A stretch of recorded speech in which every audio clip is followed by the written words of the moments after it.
Hello everyone, and welcome to today's session.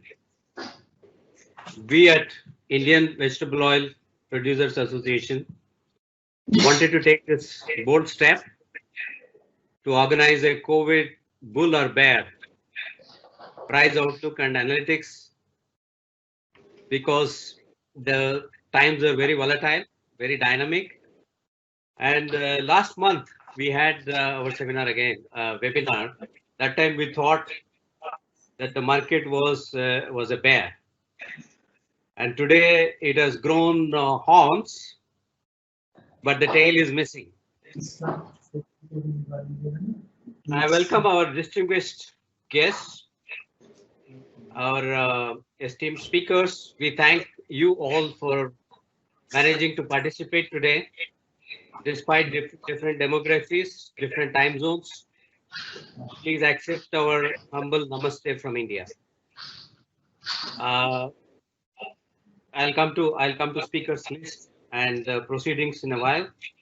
Some housekeeping announcements. All the delegates, guest audio and video have been muted to avoid any disruption during the presentations. All the presentations will be uploaded on YouTube and you will get the links, so no need to jot down. Questions for respective speakers can be posted on Q&A box, which you see. Please give your name and company name. I must say, I must declare something which is very, very dramatic. We have received an overwhelming response. I think the last count that I saw was 1159 or something like that registration. So which means that it is almost equivalent to a Global Oil or a Palm Oil Outlook conference. It's a powerhouse, not in terms of the width of the numbers, but I think in terms of all the companies that I see who are participating, I think it does look like this powerhouse webinar today covers nearly 60–70% of veg oil trade of the world. I'll come in a minute as to why. There are many dignitaries here. To mention a few, we have people from offices from High Commission, Indian Embassy abroad like Argentina, Malaysia, Indonesia. We have Malaysian Palm Oil Council, MPOCC, Malaysian Palm Oil Board, and CPOPC, and many other trade bodies. I must also mention we have our own beloved Gaurav Mistry with us. Welcome, sir. I also acknowledge industry stalwarts. Some of them are dons like Atul, B.V. Mehta, Sandeep Bajoria, Pradeep Chaudhary, Anshu Malik, Bhavna Shah, Kailash Singh, and Govind Bhai, to mention a few. Obviously, if I keep on reading the list, I need an hour. And I thank IVPA Executive Committee and Secretary General Kamra and the technical support for pulling off this entire show, a massive one. Welcome, Gustav, for joining us. We have an array of, when I see all of them on the screen, I am reminded of Avengers, kind of the speakers, to share their insights and expertise. We have Sri Swami Ramdevji to share his wisdom and address us his unique combination of business, yogic dharma, and spiritual aspects. Welcome, Swami. We have highly accomplished professional experts from areas of global veg oil markets, consumer trends, agri and food sector, Government of India to provide policy perspective. Friends, let me tell you, all our esteemed speakers happily and immediately accepted at the first instance, and including Sudhanshu Pandeyji. One of them is my, in this panelist, one of them is my ex-boss, and one is my current boss. By the end of this webinar, I think you will know who is who. We say that we are the pioneers of veg oils webinars in India because we held our first webinar on the 24th April. A lot has happened since then. Hence the need for the second webinar. There was a massive encouragement for that. I will just cover that in a few minutes. I will take not more than 5 minutes. Because at this powerhouse, I actually don't want to moderate. Moderating means I know where it is going. I just want to be a modest rater, let's say. James, if you agree. On the center stage, post-COVID will be the consumers, farmers, and the government. Their choices will decide the size and the scope of the new business models. It is not just a strategy change, but probably new business models. Some of the changes will be permanent. Some of the changes will be transient. The trick is to know which one is what, and that's where the 360-degree view from our speakers will make this happen. Nowadays, the black swans and the locusts come in groups in COVID times. COVID has changed the way we breathe, we eat, we travel, we work and spend. Seems priorities of every consumer in this world have been redefined. Things are dramatic. Last month we thought, now let me get on to the veg oil business. I guess a lot of you like to see from the perspective of veg oil also.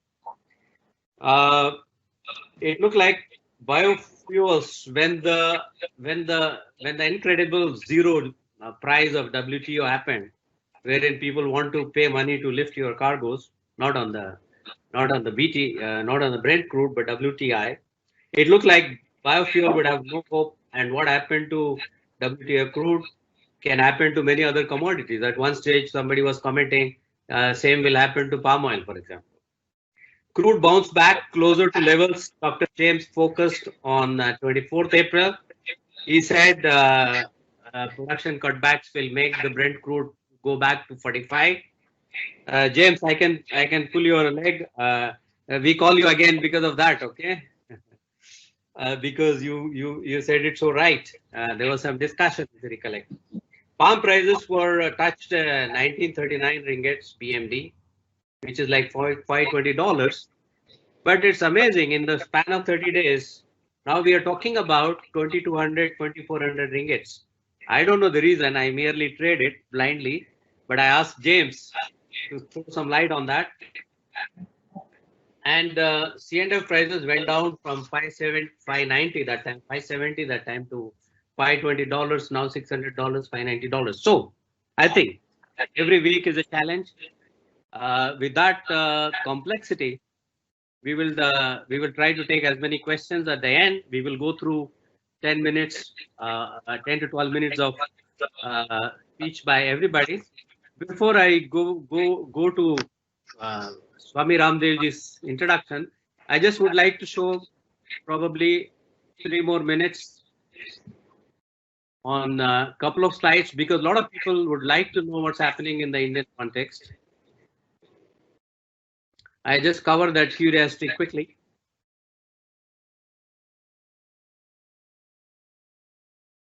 Yes, this would take hardly 3 minutes. Then we get on with the job. Key drivers. Brent crude, I mentioned already. Biodiesel production cutbacks, very important. Indian palm demand was affected by 40% due to lockdown driven by HoReCa demand. But I must say, review that today and say that it has resumed very strongly. Consumption shift from hotels, restaurants, canteens to soft oils as the households making up about 20-25% demand. I think that's a fact that is going to continue. Demand shift to palm in China was supportive for a while. I think that's still true. India will take about 2.5 million tons less is what we thought, a massive. But now it looks like it could be 1.5, 1.8 million tons less only. Just a quick balance sheet. What I want to highlight is basically that import numbers looks like as against 15.9, you could be at 14 million tons, which is a 12% decrease. You will have a total consumption drop due to lockdown or income impact or whatever. All put together, something like 6.8% drop. Per capita consumption, for the first time that I know of in the last 10 years or so, we are seeing a negative under the COVID times. For the one slide only, for the curiosity of what is happening. October to March, India had imports of 1.1 million tons on average. And what you see, April, May, is the red zone. It's a lockout period, in which case the palm oil fallen to 450K, soybean oil was 200, sun oil was 200, it's about 865K. But I think we are walking into an orange zone. That explains why the palm market is going up. And if at all you go into red-green zone, July, August, September, we should be a normal level of 1.3. But even then, this year, India would take about 1.6, 1.8 million tons less. So this is the number I would ask Satya to expand on when he considers that. Plus, I thought we should just briefly talk about the next few months of Indian demand. The questions very quickly: how much biofuel cutbacks? This is for James Fry. What will be the impact of shifts on acreages? Can Indonesia sustain B40 or B30? Future S&Ds, spreads, how are they going to affect? You saw sun oil becoming so strong that it can be the leader of the pack. Maybe something to do with out-of-home consumption transiting back into home consumption, probably. So this is a major issue. And then you will have, if at all, you will have a supply disruptions any one of these time, then you will have a problem. So with that summary, basically, one second.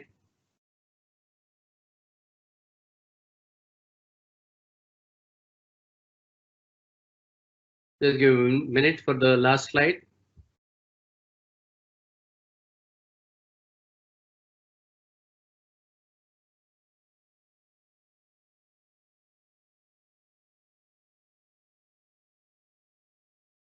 This was important because it's on the consumer front.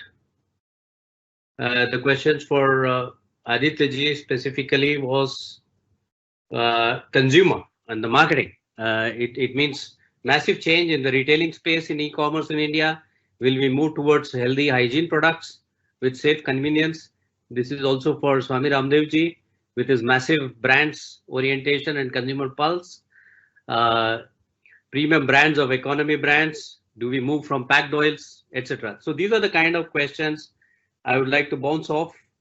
And that's all I have for now.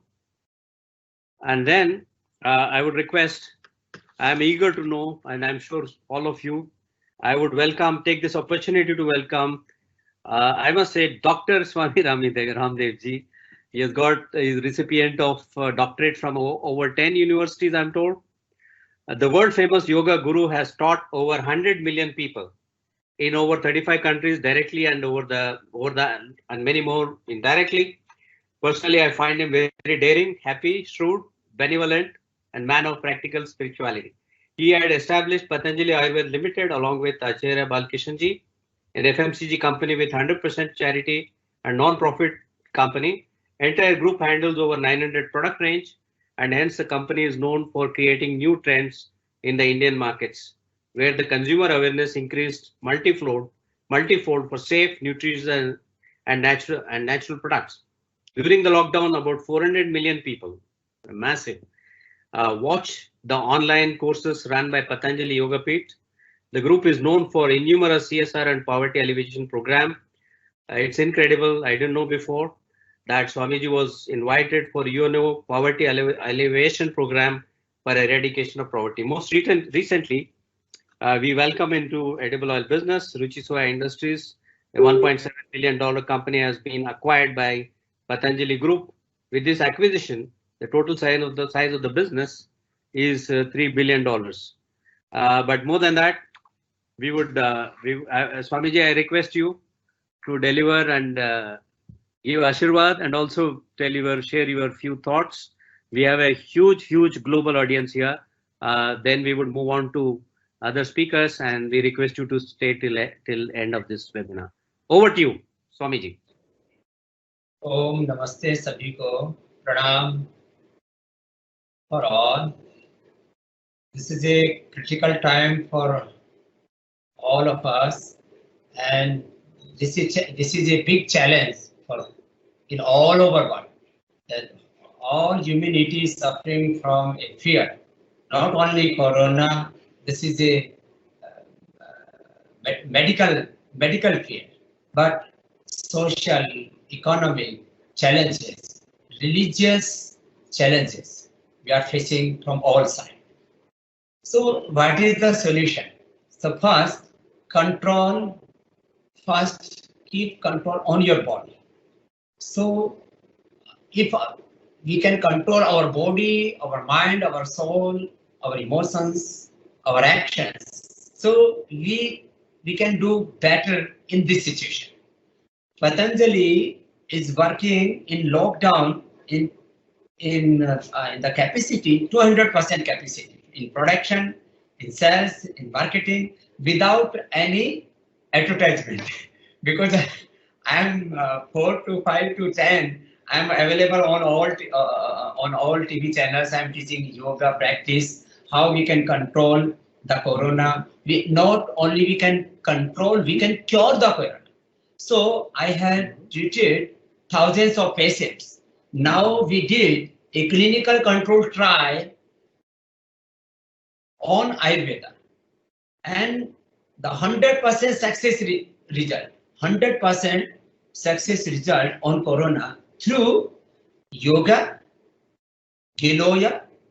We found out one component, tinocarticide in Giloya Amrita, and retinol in ashwagandha. So ashwagandha, Giloya, tulsi, and मैंने बोला सबको गिलोया, काली मिर्च, तुलसी, ginger, हल्दी, turmeric, vessel, काली मिर्च, black pepper and गिलोय, ये कषाय, इसको उबाल के पीने से लोगों को हमने ट्रीट किया. लेकिन अभी हमने clinical control trial, we did clinical control trial on corona and the success result is 100%. This is a big breaking news for all. But after 3-5 days, we will announce this clinical control trial on media. But this is a truth. If we are doing only 5 breathing exercise, this is for all. I'm working on last 30 or 40 years in yoga sector, and I find out that if we are doing yoga, we can control our weight, our BP, our sugar, all our illness, and not only non-communicable disease.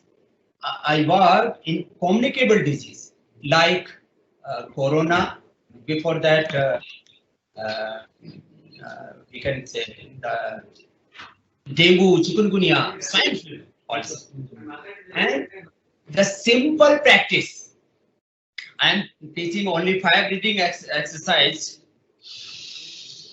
First is deep breathing.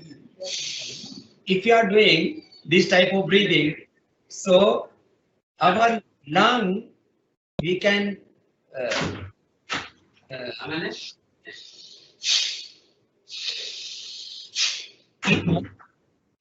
so if you are doing deep breathing, our lung will be stopped. So we can fight from corona, for cough, cold, whatever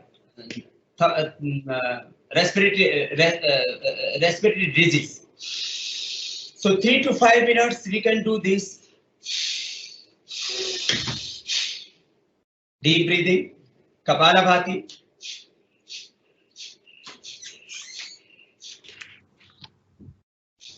This is very good for diabetes, for cholesterol, for chronic disease.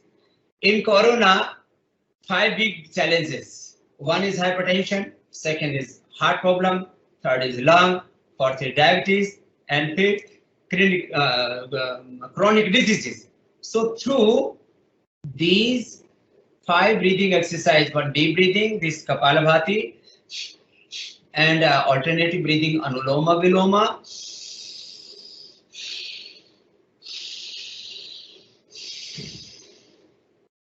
Five to 10 minutes. Then Brahmri Udgita. First, close your eyes. Keep your fingers on your eyes. First finger on your forehead. Close your ears with your thumbs and close your mouth first. And inhale the breath and exhale the breath with the humming of Om.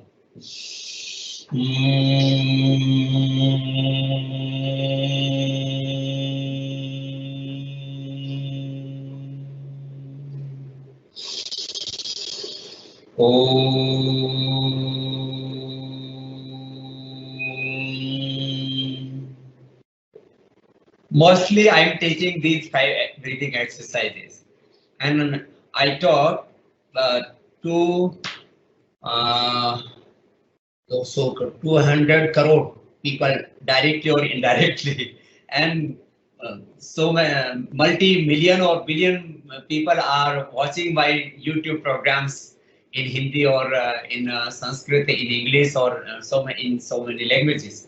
So this is my main service. In English, we can say this is my main business.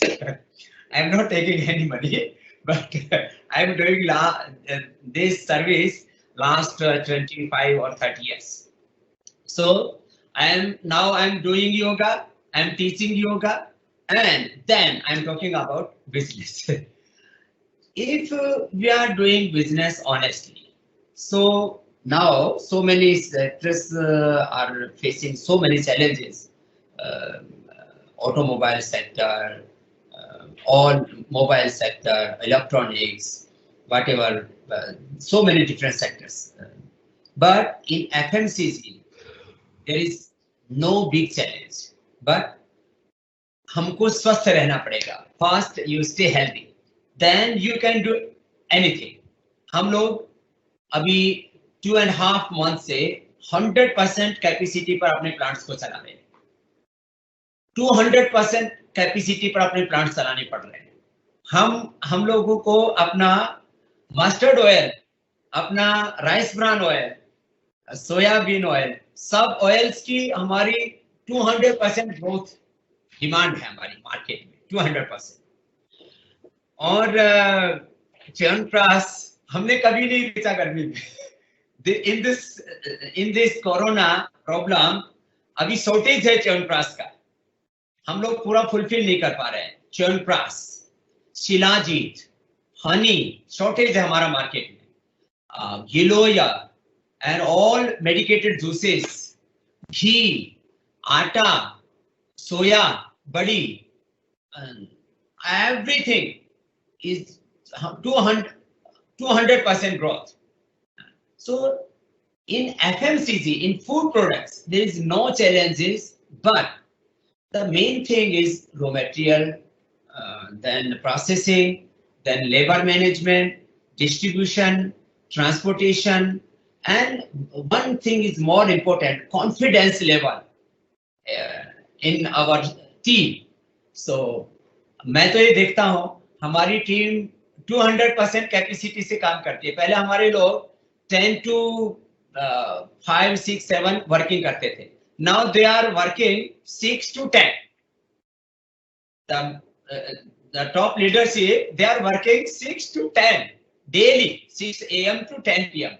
So, but they are doing daily half an hour or 1 hour daily yoga practice. Then the self-inspiration level is very high. Self-motivation, self-competition is very high. हमारा Emami is not our competition. Aditya ji, ये हमारे, you are our family member. So Emami हमारे competition में नहीं है. I'm saying Dabur is not here, but Dabur is not our competitor, and not only Indian company. हम तो अपने आप ही से कंपटीशन कर रहे हैं, सेल्फ कंपटीशन मोड पर. तो हमको एक हेल्दी कंपटीशन के अंदर चलना है और अपना काम करना है. मैं सुधाकर देसाई जी, जिन्होंने बहुत बड़ा इनिशिएटिव लिया है इस कोरोना चैलेंज में, मैं सुधाकर देसाई जी को और हमारे सुधांशु जी पांडे जी जो बहुत ही डायनेमिक हैं उनको, और जो हमारे जेम्स जी, जेम्स जी भी बहुत अच्छे ऐसे इस काम में लगे हुए हैं. उनको आदित्य जी, पूरा अग्रवाल फैमिली पूरी हमारी, सब राधेश्याम जी, सुशील जी, पूरा फैमिली में तो मेरा कोलकाता में योगा कैंप भी उन्होंने करवाया था फर्स्ट टाइम. और शिव कुमार जी जो हमारे बहुत ही रेस्पेक्टफुल सोल हैं, बहुत ही डिवाइन सोल हैं, आप हम सबकी इंस्पिरेशन हैं, एक तरह से हमारे पैटर्न हैं सबके लिए. आपको भी मेरा बहुत बहुत प्रणाम है शिव कुमार जी. और उनके साथ साथ हमारे जो है गास्तव जी और साथिया जी, विपिन जी गुप्ता और भावना सेठ हमारे भी रुचि सया में भी वो डायरेक्टर हैं हमारे सब आप बहुत ही रेस्पेक्टफुल पर्सनैलिटीज हैं यहाँ पर। मैं 3 बातें कहता हूँ। बिजनेस में एक सबसे बड़ी चीज होती है continue hard work, honesty and सबसे बड़ी चीज होती है बड़ा सपना, बिग विजन। हमने divine vision, continue hard work, honesty और रेस्पॉन्सिबिलिटी के साथ काम किया। I am always saying that India is not only for us A business. Bharat हमारे लिए बाजार नहीं है, ये हमारे लिए परिवार है, व्यापार नहीं है। उपकार की भावना से हम लोग काम करते हैं। और Patanjali, our philosophy is trusteeship philosophy, prosperity for charity. But Ruchi Soya is a listed identity and उसमें हम लोग बहुत अच्छा कर रहे हैं। पाम प्लांटेशन का हमारा बहुत बड़ा प्लान है। हम लोग अभी पाम प्लांटेशन में हमारा सपना है 5 to 10 times within 5 to 10 years, 5 to 10 times more plantation we will do, and we will achieve this goal. I know there are so many challenges, but we will achieve this goal. और हमारा सपना है कि edible oil में जो हमारे कुछ foreigner businessman हैं उनको ये बात अच्छी नहीं लगेगी, लेकिन हमें भारत को एडिबल ऑयल्स में आत्मनिर्भर बनाना है, सेल्फ सफिशिएंट बनाना है। चाहे वो पाम ऑयल हो, चाहे वो सोयाबीन हो, चाहे वो सन हो, मस्टर्ड हो। इसके लिए विद इन 5 to 10 years हमें एक योजना बनानी है। And prime minister Amit Shah ji, Narendra Modi ji, Amit Shah ji, हमारे Narendra Singh Tomar ji, agriculture minister, and our commerce and industry minister, railway minister Piyush Goyal ji, सभी इस बात से सहमत है और ये काम होगा। हम लोगों को थोड़ा सा इसमें अग्रेसिवली काम करना पड़ेगा। तो अभी हमारे जो फॉरेन फ्रेंड्स हैं यहाँ पर, उनको ज्यादा परेशान होने की जरूरत नहीं है। 5 साल तो आपका धंधा चलेगा, उसके बाद थोड़ा थोड़ा कम होगा, तो कोई परेशानी वाली बात नहीं है। ये लेकिन बड़ा सपना है हमारा। और अभी हम लोग थोड़ा एग्रेसिवली काम करेंगे तो जो इंडियन कंपनीज हैं उनका मार्केट शेयर ज्यादा होना चाहिए। इसलिए मैं चाहता हूं पतंजलि, रुचि सोया, इमामी, आईटीसी, इसका शेयर बढ़ना चाहिए इधर मार्केट में। और कोई दूसरे को, अब किसी को थोड़ी मेरी इस बात से नाराजगी हो सकती है, लेकिन मैं इसमें थोड़ा एकदम क्या कहता हूँ, ठेठ देसी आदमी हूँ, तो मैं अपनी बात कह रहा हूँ। इसमें तो अपने इंडियन कंपनीज हैं उनको आगे आना चाहिए, क्योंकि हमको इसमें बड़ा काम करना है और इसमें कोई दिक्कत नहीं है। हम किसी को नुकसान नहीं करना चाहते, किसी को हम नहीं करना चाहते, लेकिन अपने बल से हमें आगे बढ़ना है। तो आत्मनिर्भरता एडिबल ऑयल में, आत्मनिर्भरता एफएमसीजी में, in total FMCG sector, hair care, skin care, dental care, home care, dental care, we are capable, we can do everything, we have capacity, we have knowledge, we have infrastructure, we can do everything। तो हम करने वाले हैं। और in this year Patanjali 10,000 से ज्यादा करेगा, 10,000, 11,000, ये हो सकता है 12,000 भी। 10 to 12,000 के बीच में पतंजलि इस बार अपना टर्नओवर क्लोज करेगा, ये हमारा प्लान है। और रुचि सोया 13 to 15,000 से ज्यादा हो सकता है, आगे 20,000 तक भी हम जाएंगे और भी बढ़ाएंगे। और इसमें हम कुछ न्यू प्रोडक्ट रेंज भी लॉन्च कर रहे हैं ऑलरेडी। हमने जैसे न्यूट्रिला गोल्ड लॉन्च कर दिया है, प्रीमियम एडिबल ऑयल, और भी न्यूट्रिला हाई प्रोटीन आटा हम लेकर के आ रहे हैं, न्यूट्रिला हनी भी लेकर के आ रहे हैं। इसमें थोड़ा बहुत कंपटीशन आपस में होगा हमारा कोई प्रॉब्लम नहीं है, हम लोग आके मिलजुल करके पढ़ते रहेंगे। तो हेल्दी कंपटीशन देंगे आपस में भी, बढ़िया है, कंज्यूमर्स का फायदा होगा।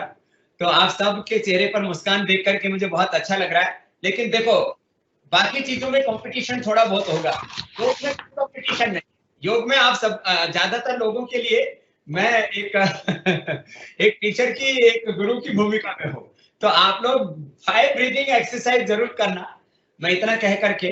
और आप सब एक बहुत बड़े सपने के साथ, IVPA एक बड़ी भूमिका निभा रहा है। और पिछली बार पीयूष गोयल जी के साथ मीटिंग भी मैंने देखा। हमारे सुधाकर जी बहुत ही इंटेलिजेंट, बहुत शार्प और बहुत विजनरी आदमी है। मैं आपके विजन को, आप एक अच्छे प्रोफेशनल तो हैं लेकिन अच्छे विजनरी भी हैं। तो आपको, आपके इस इच्छा शक्ति को, आपकी लीडरशिप को, लीडरशिप क्वालिटी को, आपके डेडिकेशन को, डिटर्मिनेशन को प्रणाम करता हूँ। और हमारे हेमंत बंसल जी लगातार आपके संपर्क में रहते हैं और वो मेरे राइट हैंड हैं, ऐसे भी मेरे राइट साइड में बैठे हैं अभी। आप सबको मेरा बहुत बहुत प्रणाम। और कोई क्वेश्चन हो तो आप ले सकते हैं सुधाकर जी। प्रणाम, नमस्ते। Yes, Chief. Pranam. Swamiji, namaste for this blessings and encouragement and happiness that you spread. Sound body, sound business, cooperation, co-option between players. So these are the good and positive approach to all this. Now let's exactly move on. You touched upon self-sufficiency. You know, at what cost, at what pace, how long. I think quickly we will go to the government idea on issues relating to policy. Let me introduce Swami ji. आप रहेंगे क्योंकि we will get back to you with some questions mostly for you. I can already see before joining the webinar only there were questions for you. So we will take a separate day with you. Okay. Mr. Sudhanshu Pandey is currently the secretary for Department of Food and Public Distribution. Very, very relevant. I had recently met, we had met and made some recommendations for our business issues. At least they got resolved very quickly from our point of view. So I would think that the government has become very proactive, and it's very redeeming to see that industry can talk to government on online on the webinar instead of writing letters and following it up. I really like this change. That at least I try to mention that whatever be the government goals, industry would like to adapt and have similar goals as the government.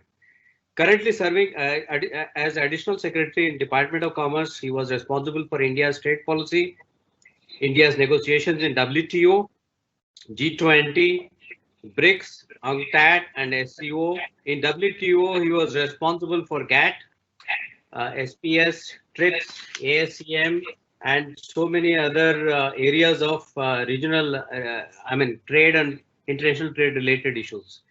He was responsible for framing policies and programs to promote India's export services. As chief negotiator for India, he was responsible for various multilateral, unilateral, bilateral trade negotiations, which are very, very important under COVID times, as you move and toggle between the issues pertaining to localization versus globalization. He has been recipient of Governor's Medal, Chief Minister's Gold Medal, National Award by Akhil Bharatiya Vidya Parishad. And in earlier assignments, he served as Principal Secretary of Finance, Principal Secretary Energy, Secretary Industry and Commerce. He was also the Managing Director of SIDCO. So I welcome you, and with your huge amount of experience in all trade and related issues with reference to food, sir, I request you to continue with your presentation. You can take 10, 12, 30 minutes, please, sir. Thank you very much, and Sudhakar ji and प्रणाम स्वामी जी, आपको बहुत बहुत। मैं आपसे कई बार मुलाकात कर चुका हूँ. I don't know if you remember me, but I have met you at your ashram in Haridwar as well as a couple of times in Delhi. जी जी, धन्यवाद. So now I am going to focus on the topic that has been given for this webinar, where food security and government initiatives I am going to focus. And food security also is very closely linked with the oil security, which is vegetable oil are very important part of Indian food. And especially the Indian food habits are such that we use a lot of cooking oil into our food. So if you see on this scale, which is the FAO scale, on the left extreme you have the most secured spectrum, and at the other right extreme you have the highest food insecurity. And on this food insecurity experience scale, India figures in between. The COVID times are going to pose serious challenges not only in India but also globally. And there was recently an FAO report that about 250 million people are going to face situation of hunger. Next. Now, we are still far away from the problem of food security. About 820 million people still go hungry, and it is estimated that about 2 billion people across the world, they suffer from malnutrition. And paradoxically, on the other side, more than 2 billion have excess of food and food consumption, and therefore they suffer from non-communicable lifestyle diseases. Edible oils are very... Can I take a minute? I think you need to change the slides, please. We have changed the slide. Can you not see it? We are still at the first one. Yes. Now we can. Now we can. Okay. Yeah, please. Okay. Yeah. Go ahead. So the edible oils, they constitute very important part of our wholesome meal, especially in Asia, including in India. And in India, per capita consumption of edible oil is still low. We are consuming around 20 kg as against the world average of 30 kg. And as Swamiji said, even for this consumption, which is a low level of consumption, we are importing about 2/3 of our oil requirement, vegetable oil requirement from abroad. And while it is good to trade internationally, but for a country of the size of India, where you have 1.3 billion people, it is important to at least maintain a 80-20 ratio in your domestic production and imports. It cannot be just the other way. Next. If you see here on this slide, the World Hunger Index, the global hunger index, India figures at position 102 out of 117 countries, which is not a very good situation to be in, even though we question the methodology that the global hunger index uses, but still by all standards, the largest number of malnutrition population, more than all LDCs put together, is in India. And therefore for India, achieving self-sufficiency and domestic production becomes very important, because unless we produce and make it available at affordable price to our people, it will not be possible to actually fulfill their need. Next. You see the next slide shows that not in very distant future, past, we have seen food riots, and food riots right from the beginning of the 20th century till as late as in Venezuela in 2017. And it is, as I said, expected that after COVID, around 250 million people will suffer from the hunger. Next. Now, what government is doing basically to deal with this situation. government is trying to support farmer because farmer is the backbone of Indian agriculture. And as Swamiji mentioned in his talk, we have to make him central to all initiatives that government is taking, because it is farmer who is going to produce, whether it is food grain or it is oil. How do we tweak our policies so that he can produce both to meet our requirement? That is a challenge, and that requires a balance. Next. If you see, when I'm talking of farmer, then this slide becomes very important, and very important from international perspective as well as domestic perspective.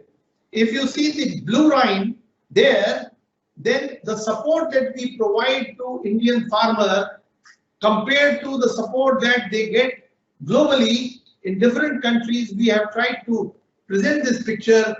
Indian farmer gets just $282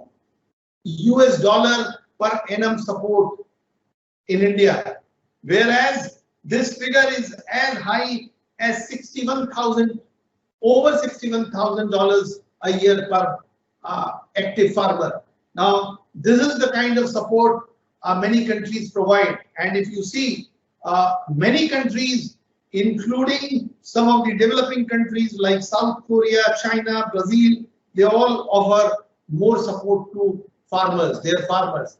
And therefore, from the policy perspective, it is important that we provide greater support to the farmer. This is important. As part of that program to provide support to ensure food security, government brought in the Food Security Act in 2013. And if you see, thereafter, we have created a vast network to cover at least 75% of the rural population and 50% of the urban population to provide food grain support. And this is only through the procurement of 1/3 of the total food grain production, which is happening.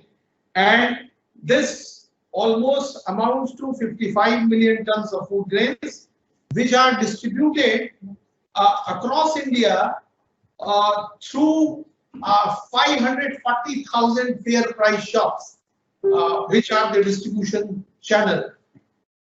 The point that I'm going to make here is that the food security, both for food grains and vegetable oil. So what we have done in case of food grains today, we are not only sufficient, we are also able to provide food grain support to some of the other countries who even at this time when I am speaking are demanding food grain from India, and we are in a position to provide that food grain support to them because we have adequate stocks of food grain available.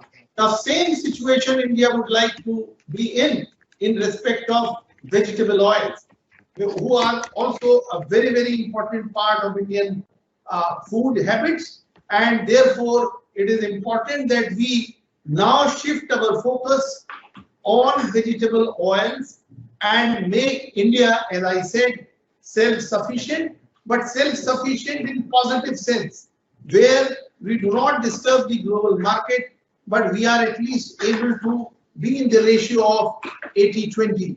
That is what our effort has to be. Next. Now, it is often discussed key provisions of NFSA.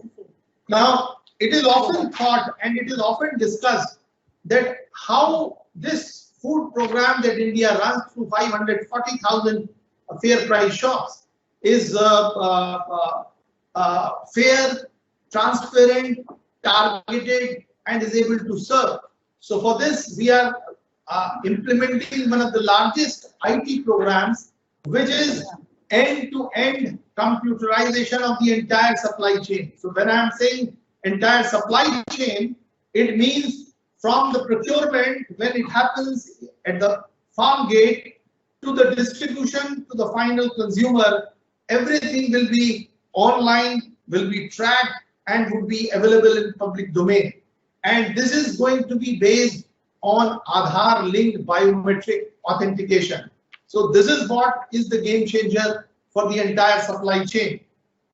Already we have done about 90% of the Aadhaar seeding for all ration card across India, 85% of the Aadhaar seeding at the consumer level of the PDS system, and 75% of the biometric authentication has happened. So another 25% are remaining, which we are targeting to complete in next 6 months' time. Now, I will not go into the strengths and weaknesses of the India's food security program. I will straight away come to the edible oil sector, where the national mission on edible oil is being put in place to restructure oil seeds and edible oil sector. Now, as I said, our overall during 1920 area under oil seed cultivation was about 25.50 million hectares, where the average productivity was about 1265 kg per hectare. This is where we need to step in. We need to increase not only area under cultivation, but also productivity levels have to go high if we were to meet competing demand on land from food grain as well as oil seed. Our developmental efforts have led to expansion of, as Swamiji said, palm oil from 8,585 hectares in 1991-92 to current about 350,000 hectares by the end of 2050, which is a very, very large expansion which has happened. But our productivity is much lower than Malaysia as well as Indonesia, and therefore we have to work on the productivity component at a very, very on scientific basis. What we have seen that the palm oil sector involves long-term investment. Its return on investment comes from 6th year onward, and productivity level increase also needs a lot of. It also has some pollution effect. It's considered to be one of the polluting industry, and therefore making it sustainable, making that investment also becomes important. We want to increase area under cultivation by about 23%, increase productivity by about 25%, and overall production increase by about 55%. Now, on the next slide, I want to highlight one, since our friends from Malaysia and Indonesia are also there. Now, what goes in their favor is that palm oil yield is about 4 tons per hectare, as against other oils which yield just about 400 kg per hectare. And therefore, when it comes to competition between the two and the price in the market, oil from the palm oil scores and it becomes much competitive and much cheaper. And here lies the challenge. And unless we ourselves invest in the palm oil production, we will not be able to completely achieve oil self-sufficiency. Now, the COVID scenario, as was mentioned by Sudhakarji right in the beginning, it's about threat and opportunity. It's threat for many sectors, like we are talking on webinar today. So otherwise it used to happen in a hotel. It used to involve travel of people. It used to involve business for the hotel industry, for the civil aviation industry. But today, all that business is gone. Literally, the hospitality industry across the world is crippled. But for IT industry and for video platforms, this is a huge opportunity. So what I am going to request at the end in this slide, that oil constitute a very, very important part of Asian diet, including Indian diet. And therefore, the agricultural policies on trade side, policies on the oil mix side, as to what kind of, because India uses a lot of ghee also, which is animal fat, and a lot of ghee from cow especially. and that is also part of the diet, and it substitutes in many homes which traditionally used to use either mustard oil or ghee. No other oil was being used, but in the commercial sector, use of palm oil is maximum, which cannot be substituted. It will continue to be there for the confectionery industry and the commercial sector. So my request to all present here is going to be that self-sufficiency should not be a threat to anybody. It's a win-win situation for all in times to come. It gives. When the computers came, then everyone thought that they will lose the job. I'm ending. Everyone will lose the job. But computers have created more jobs for a lot of new category of people. And therefore, what happens with the change in the approach, in the diet habits, food requirement, that everybody changes and adjusts to the requirements. And we live in a world where each one of us, in some way or the other, remains dependent on each other. Thank you very much. Yes. Thank you very much, Sudhanshuji. That was massive. That shows how massive the job is. But let me score my points. We would like to work with you for a right strategy approach for our industry. Sir, it's always consumer or farmer. I think at some stage we would like to say industry also first. So industry has to become profitable, and I think then only we can help a lot of activities co-opting. I like what you said when I spoke to you. The industry and government have a symbiotic relationship. I think what we should see common goal. Second is please take care of all these treaties, sir. You're the expert in WTO, SAFTA, and all that stuff. What we want is a level playing field. We can't have, of course, it is all stopped thanks to you now, thanks to the government. But once in a while, healthy business environment, we are willing to compete and give the massive supply chain all the way from the origin plantations to the shelves in India. We believe we as an industry have a role to play. We will come to you in case we have any troubles once in a while. Thank you very much. Let me move on to the most, as and when it's going, I think it's getting more and more interesting now. Let me not try to introduce actually. No need of introduction.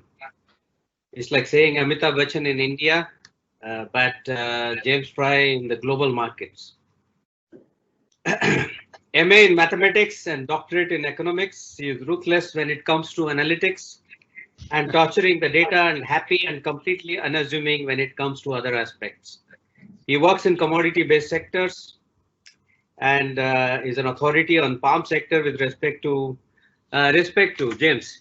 Coefficient of correlation with the fuel prices with regression analysis using linear programming and artificial intelligence. I think so. Oof. I'm just kidding. Dr. James is advisor to many companies and governments. I have two interesting episodes to offer. Once in 1998, we called him as a speaker at our company. At that time, Indonesia production was half of what Malaysia is.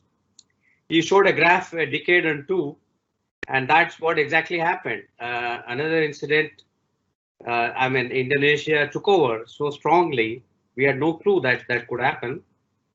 Another incident was my little chat about fuel prices. I think it was in one of these hotels when it was $125, 2009 June or May, I think. When the Brent crude was $125, the whole world was talking about $200. He told me, we were whispering actually, and he said, look, Brent crude will touch $20, $30 in a year or two. And that's what has happened. And last seminar, which I mentioned, he said it'll bounce back and become 45. So James, I think you have a huge responsibility now to guide the entire trade, which is listening to you. Over to you, please. Thank you very much, Sudhakar. You gathered, I am actually working together here with my colleague Jeanette, who you may be able to see, who I think actually may be the only woman speaker here. So she's doubly Welcome. I should mention my grey hair is only because I worry so much about doing all of these things that you tell me I do. But anyhow, we will try to be quick. I know you have many fascinating speakers. So let's get on and we'll start with the presentation. So the very first slide, I'm just going to tell you what we're going to be talking about. We are going to be, is it up now? Can you see my screen? Yes. Sure. It's now there. Okay, great. Thanks, Jeanette. First, I'm going to talk. First of all, everyone can have a copy of this later on, so you don't need to take every word down. It'll be available to you. I believe Petroleum, and Sudhakar has been very kind. It is very important, and it, in a sense, drives the whole structure of vegetable oil prices. So we're going to look at petroleum. You have to study it. We're going to study then vegetable oil prices in relation to petroleum. And then I'm going to say some things. You could spend a whole hour talking about biodiesel, but I promise you I will not. And then I'm going to come on to what has been maybe the bigger shock this time, which is what has happened to food demand. And already, Sudhakar, you introduced the hit that you have had in India. We're going to present a bit very briefly of data, palm oil exports going from Southeast Asia, China, India, EU, and also into Africa. And then I'm going to end up, I suppose, as you would hope, talking about what right now I think will happen to stocks. And Malaysian stocks are the one we follow. Everyone follows those. We don't know Indonesian stocks. And to see how this will feed through to the prices. So let us go straight on and get into the first of the slides about petroleum. Jeanette, you can lead on this. Oh, good morning. Namaskar. Namaste. Thank you so much for having me. So in this particular slide, we decided to focus on the USA. They've got really good data. These are weekly numbers, and I think the most recent update. We cannot see it yet. Oh, is it there? It might be taking a while. Can you see that? We can see. Oh, okay, yeah. So we can only see text. We cannot see the diagram. Can you see a graph in front of you? Yeah, we can see the graph. James, I think here we can see. I'm glad. I have a copy, so I can see it. Okay. Fine. It might be a lag. But yeah, we particularly decided to focus on the USA. They have some very good data. These are weekly numbers, and I think the most recent was updated earlier this week. So the curves plot year-on-year changes in the USA demand for all three transport fuels. Jet fuel in particular, unsurprisingly to us, has had the biggest collapse. The commercial airline industry or aviation has come to almost a complete standstill because of the lockdown that we all know about. This is followed by gasoline and fuel ethanol. We've decided to include fuel ethanol just to show the similarity in trends with gasoline. Diesel use, mainly for heavier vehicles, has fallen less sharply, but it still is down. You can see that blue line. This has inevitably hit biodiesel sales and thus the overall demand for vegetable oils as a feedstock. And I'll hand over to James for the next slide. Thank you. I mean, first of all, you can see demand, and it's not only US, it just happens there's really good data that you can find on the US market. In terms of production, we all have heard about the Russians and Saudis deciding to have a kind of harakiri and kill one another and drive down the price to gain, I suppose, market share. But anyhow, they are not the people who have the real... can you hear me okay? There's a message coming up, sorry. They don't really respond to prices in the way that the one key sector, US shale, does. And what I've done here for the first time is to take monthly data on the growth in US shale oil output in thousands of barrels a day and converted it into annualized by multiplying by 12.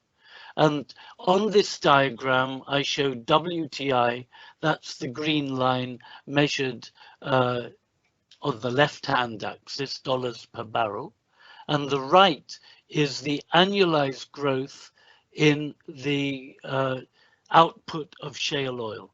Now, world demand for petroleum, total world demand, grows by maybe nearly 1.5 million barrels a day, 1.25, 1.5. That's normal. If you look at the dark line and look on the right, when the green line, WTI, was around $60, $65 per barrel, US shale oil output grew by enough to meet, even more than meet, the entire growth in world demand. US shale oil is the key swing factor. It's gone from nothing virtually to being the biggest single factor in the world crude oil market. Now, it goes up and it responds quickly, as we can see on the way down. Prices collapsed, and the latest monthly estimate, this is still an estimate, not actual, is that the decline is running at an annualized rate of over 4 million barrels per day. So the US is doing the real hard work in adjusting supply to the demand for petroleum. And what you can deduce from this, which is an important thing to bear in your mind, is when WTI gets back to $45 a barrel, which probably means Brent nearly $50, then shale oil output will stop falling. But until it gets there, it will not be growing, it'll be declining. So shale should be monitored, and shale is the key factor which is keeping the crude oil market at normal times under some sort of control. Next slide, please. This leads nicely into what I always refer to as the price band. The price of Brent crude oil, which is there at the bottom, I've done it in dollars per ton, is what sets the floor for all the leading vegetable oils in Rotterdam. These are Rotterdam prices. People ask me, why do I use Rotterdam? Europe is the only place where all oils are imported. We export a little bit, but we are net importers of all the oils. And so everything competes in Europe. And you see the darkish maroon colored line is Brent crude. You see how it fell. Red is palm oil. The brownish line is sunflower oil, green is soybean, and blue is rapeseed oil. And I just did by eye a dotted line, $525 per ton above Brent, which I call the top of the price band. And it just happens to be the peak at which the spreads between vegetable oils and crude oils stop rising. The price band is there. The vegetable oils have followed crude oil down, and the price band remains a fact you have to follow. And it's one compelling reason why you have to follow crude oil prices, which we were just talking about. Next, please. If we go focusing on palm on a daily basis, these are daily prices of palm as a premium, not at the price, the premium over Brent, North Sea crude oil in dollars per ton. The green line is the Rotterdam price, premium, and the red line is the FOB Belawan, FOB Sumatra premium. One thing to notice, which is intriguing, is that thanks to you in India, actually, largely to you, the red and the blue lines are very close to one another recently. The freight doesn't seem to exist between Sumatra and Rotterdam. And one compelling reason is that because you had the virtual lockdown on Malaysia, you are buying from Indonesia, and Indonesian palm oil has become the most expensive FOB palm oil. But the rest of the world can buy their CPO from EU or Latin America. So that's one reason why the two have come together. Another reason is I think there is definite weakness in the diesel market in Europe. And I think, therefore, there isn't so much of a pull into Europe as maybe there is at normal times. But anyhow, you can see that both Rotterdam and Sumatra FOB, the spreads have come down from the peak over Brent. But there is something else which needs to be mentioned, which is gas oil, another, a name for diesel. Gas oil in Europe nearly always is around $100, $110, $120 per ton more than crude oil. It's fairly stable. But with COVID-19, with the collapse in diesel demand, you have seen that the spread between gas oil and Brent, the light blue line, has come way down. And that's very important because biodiesel doesn't compete with Brent, with crude. Biodiesel competes with gas oil. So in a way, you should be looking at the gap between the red and green lines and the blue line. Thank you. Next slide. We mustn't forget other oils. And I know you're having Gustavo going to speak from Argentina at a very early hour, and others will talk about it. So I just wanted to show this diagram now. This is the daily spreads updated to yesterday of the soft oils, the three main soft oils over palm. So this is nothing to do with Brent now. This is the spread over palm. And the green is the soy oil premium over palm in Europe. The blue is sun, and then the orangey color is the rapeseed oil. You can see, as you knew, that sun and actually soy for a while at the start of this year were very competitive against palm. And so in countries like yourselves in India, who like sunflower oil, you were a wonderful market for sun. But the big annual crop doesn't come in the Black Sea until about 4 months time to begin. And so you're not going to be getting new supplies other than some Argentine supplies until then. And so I would say sun has been sold out, and you don't have spare sun oil. And so that has become an expensive oil and no longer competes. None of them now compete with palm. But this is important because a wider spread means that palm can, where there is substitutability, palm can buy its way back into some markets it may have lost. Next, please. These are just some words I wanted to say about biodiesel. The key point I wanted to make, and again, you can have a copy of this or later. The key point I want to make is that biodiesel demand to 99% is a policy demand. It's determined by what governments do. And they talk about mandates.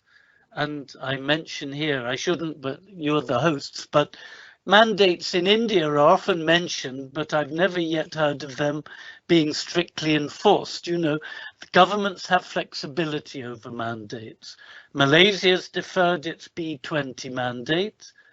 Brazil has just postponed a rise in its mandate. Indonesia has the B30, the 30% blend, but it's all based on the gap between local CPO prices and gas oil. there is a formula which is based exactly on that. And so gas oil does matter. And the problem with this is that when there's a very wide gap, it gets extremely expensive to pay for the mandate. Now, the Indonesians are talking of increasing again the export levy next month in order to fund the subsidies on biodiesel. But I could imagine that if, which I don't believe, these spreads continue, there may be a little bit of flexibility even in the Indonesian side to reduce the full impact of B30 because it's too expensive. And then finally, I mention here the US and Mr. Trump, who is torn between farmers and the petroleum industry. They have a policy for mandates in the US, but he's gone along with policies that basically remove from some petroleum refiners the requirement that they should meet the mandate. So my point is, mandates are partly political. Mandates depend also, notably in Indonesia, but even elsewhere, on how expensive it would be to meet the mandate. And so when you have a big gap between vegetable oil prices, not just palm, soybean, rapeseed, doesn't matter which it is, a big gap between vegetable oil prices and diesel, gas oil or crude oil, then mandates start to become a little bit more flexible. Demand is cut, and that pulls back the prices of vegetable oils. Next, please.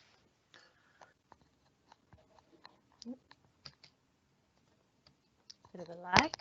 So thank you so much, James. That takes us back to me. So here we look at Indian and Chinese exports. The total Indonesian and Malaysian palm exports to China and India have a very similar trend, especially most recently. Shipments have fallen sharply to both markets throughout the first quarter, but it's said to be known that China has recovered in April, whether that has to do with them being further along their recovery after the lockdown. And in terms of the Indian, the time frame of when they will recover, I think we'll leave that one to the Indian experts to touch on that one. But yeah, so that's a comparison of them together. Now we've done something similar with Europe and Africa, the total, total of both of them. And unsurprisingly, shipments to both of these markets have also fallen during the first quarter. In the EU, you can see that blue line above there. Weak transport fuel demand has hit biodiesel consumption rather. This was on the top of weak food demand, which was only real fact in Africa. And it is quite striking to see that Africa so far has, weathered the COVID-19 storm better than other regions, which is quite interesting. Whether I'm biased because I'm from Africa or not, but it's quite an interesting dynamic that it seems to have recovered slightly better or at a better pace than what we've seen in China and India. Thank you.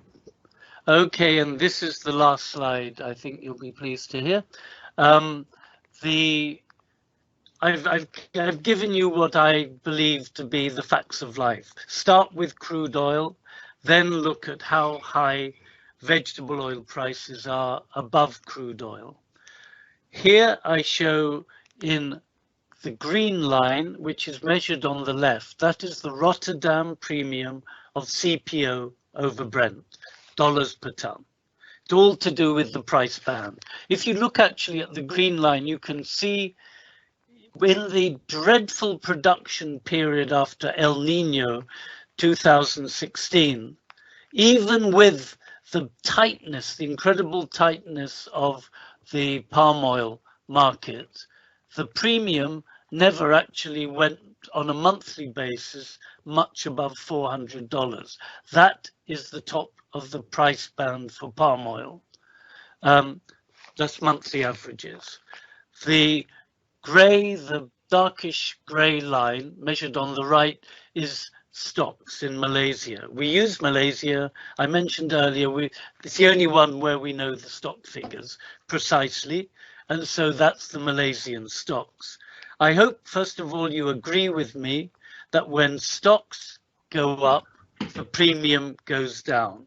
When stocks go down, the premium goes up. That seems to be very normal behavior. And it's logical. It's about tightness in the market. So we are right now in a period where we've had a relatively high spread, as we know, and stocks have been low, but stocks are coming up. Now, we've got already the recovery in terms of things like transport fuel from COVID-19. The thing which I am worried the world may not have taken fully into account is the full macroeconomic consequences of all of the businesses that are going to have closed, of the end. Jeanette mentioned earlier jet travel. You know, the airline business, the aircraft business is going to have a very hard time. Hospitality, tourism, which are major sectors for many countries, they will suffer. Retail, I go through Oxford, lots of shops are not going to reopen at all.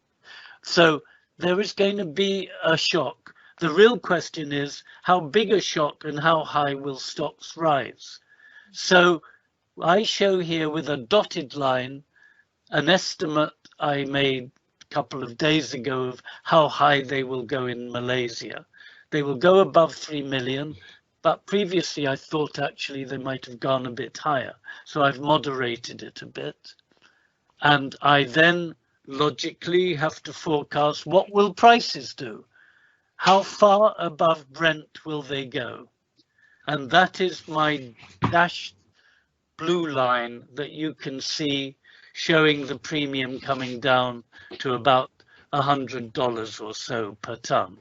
So it's over to you. You must decide what crude price you believe, and I go along with, I think, what I said before. I think it will come up to 45 and higher in the final quarter, but you multiply by 7 1/3 to get dollars per ton.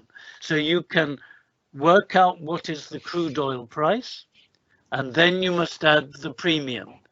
But if you disagree with me on stocks, then you can disagree with me on the premium, but you can do those sums. So thank you very much indeed. And like I say, you're welcome to have a copy of this later.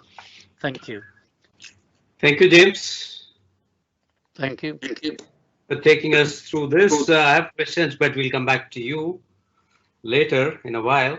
I want to move on to the entirely different segment right now, and then we go back. We will have questions. I hope you can stay back on the biofuel issues related. Mr. Aditya V. Agarwal is the second generation promoter, owner, and director of the Emits Group, one of the Eastern India's largest players in India, with diversified businesses ranging from cosmetics, edible oils, cement, paper, real estate, hospital, all of which Aditya ji has handled it. He currently manages a few of these, including oils, cement, healthcare, Emits paper. So he started small businesses and then made them into a national level powerhouses. He's always positive, principle, humble, and keeps everything simple and straight. I learned a lot from him, and his partner, Mr. Manish Goenka, served as the youngest president of Merchant Chamber of Commerce, has also headed Indian Chamber of Commerce since 1617. He holds the position of Honorary Council of Republic Ethiopia, Kolkata. Vast experience, vast learnings. A specialization is marketing, consumer, with reference to edible oils. I think he has a lot to say. Over to you, Aditya. Thank you, Sudhakar, for your warm words of appreciation. Pranam Babaji, Sudhanshuji, and my dear colleagues on the panel and the audience. Babaji, आप जानते हैं कि Emits has been built on trust, on togetherness, friendship, and has always followed the principle and the philosophies of togetherness and of growing together. We seek your blessings in future also. I told Mr. Desai that I'm not the very right person to be a part of this panel, because most of you here, you all talk about future. And I don't understand the language of future actually. I live in present and I understand the language of the only language of consumers, how to connect with them. All efforts of yours, it goes mainly on complexifying things by showing various scenarios, by showing complex charts, graphs, datas, and of course some jargons and language which I don't understand. And mostly when Mr. Desai is speaking in office, I look here and there, but I have to show that I am understanding. Whereas my job is to simplify things for the most simple people in this earth, our consumers. See, I'm not an astrologer. I'm not an expert either. And all of us here today have access to the best of the reports or journals in the world from McKinsey, BCG, Bain & Company, or even better companies, from surveys from the best of the experts. And I believe that I cannot be knowing more than them from the vast knowledge which they gather because of their globalization and together and sharing of knowledge. But whatever I will be speaking, it will be more from my experience of working here and learnings from the 25,000 people working for us at Emami. Today is the time of today. It's so much uncertain. It's the fear of the unknown has surrounded us. The ever-changing scenario is not letting us to be stable. Today we think of a plan and decide on something, but tomorrow it needs a different dynamism, and the dynamic changes and we need a total new strategy. At least at Emami, we have learned a lot from this scenario, from this situation. And I believe these learnings will take us forward in a very good way. There are apprehensions all around. People are maintaining or trying to maintain social distancing. Movement of stocks and labor is very difficult. Mindset of the consumers are changing. Amongst all this, there is so much to do. Like at Emami, we believe in speed of action, and for this, Mr. Desai has set up many war rooms in our companies. These war rooms they are formed of cross-functional teams at various levels, and each team is they are basically allowed to take decisions, and if they have any problem, then they contact any one of us. But problem sharing has become so much important, and fast sharing of problems. So because you need immediate solution. We have been seeing consumers' mindset changing. For example, in media, we have seen that newspaper reading habits are going down. TV watching has gone up, so much so that Doordarshan has also started to, which nobody was seeing and everybody has written it down. Just because of the age-old Ramayana and Mahabharata, it has gained its glory back. Mobile usage has increased. Digital media has started to play which was playing a bigger role, but has started to play a bigger role. Very recently, around 4-5 days back, we launched a new campaign of one of our products, Navratna oil, with Salman Khan, and he just did a small dance sequence and challenged the public. कि इससे अच्छा चंपी dance करके दिखाओ. Do a better chumpy dance than what I have done. And it was beyond our in this last 5-6 days. that video has seen a viewership of more than 200 crore people, 200 crore. So in a country with the population of around 150 crores and everybody not having access to smartphones, and amidst the problem of cyclone and locust and COVID, but still 200 crore views of a video, and it is only possible through digital media. This is the power of this changing media. We'll all have to get used to it. We'll all have to get better into it and use it better. The consumer mindset is changing. Like for example, do good products. Normally at Emami we break the products into do good and feel good. Feel good products are those which make you feel better, like for a hair colorant. Whereas do good products which actually do better to you, could be in your skin or in your body. So we feel, and we have seen a decline in sales of feel good products and sales upsurge of do good products. And I think that this will continue to happen because money will be preserved. People are very skeptical, they are apprehensive, they are fearful that about job cuts, about salary cuts, and so they would like to retain and preserve money for the future and use it well for their daily and necessities. Health and science will play a bigger role in comparison to our pre-COVID season.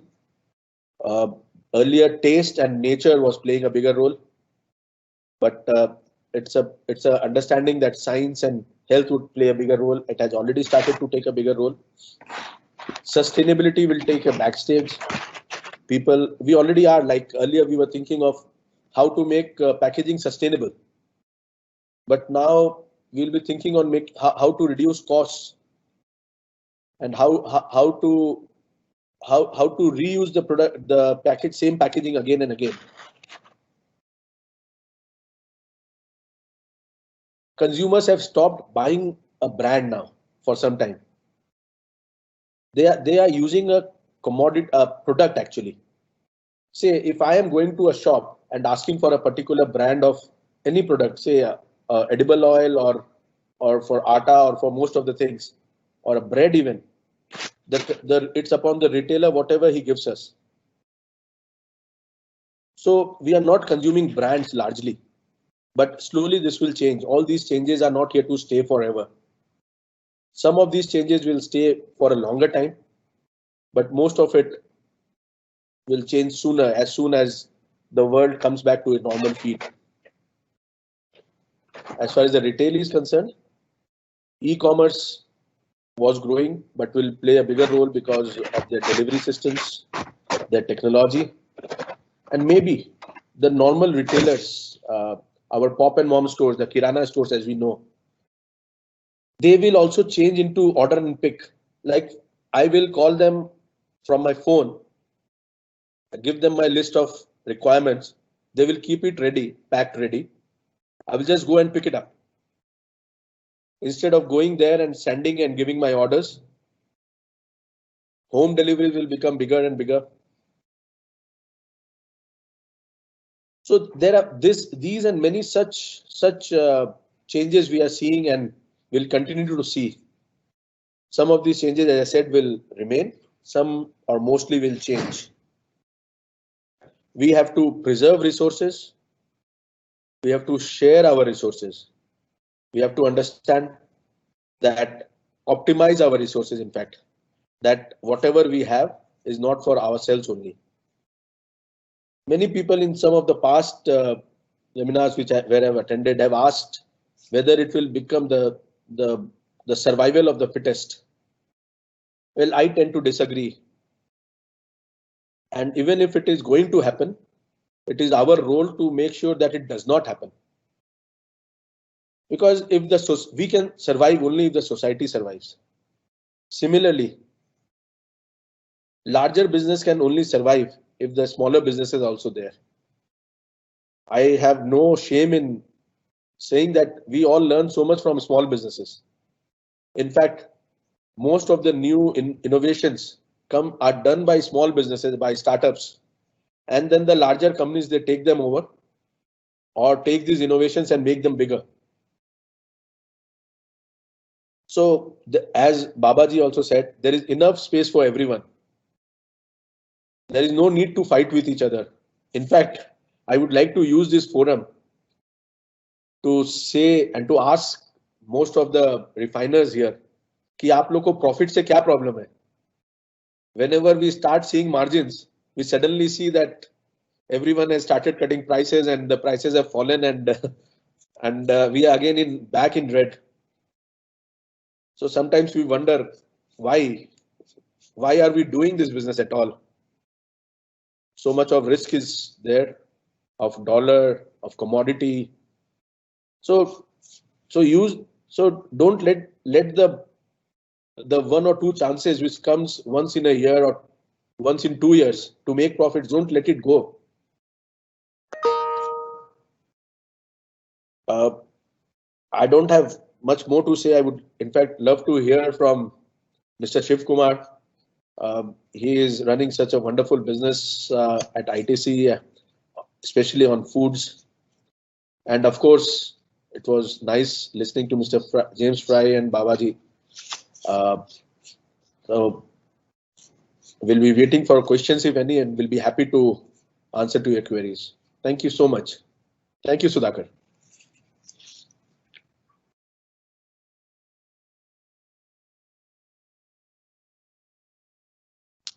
Sudhakar ji, unmute karo.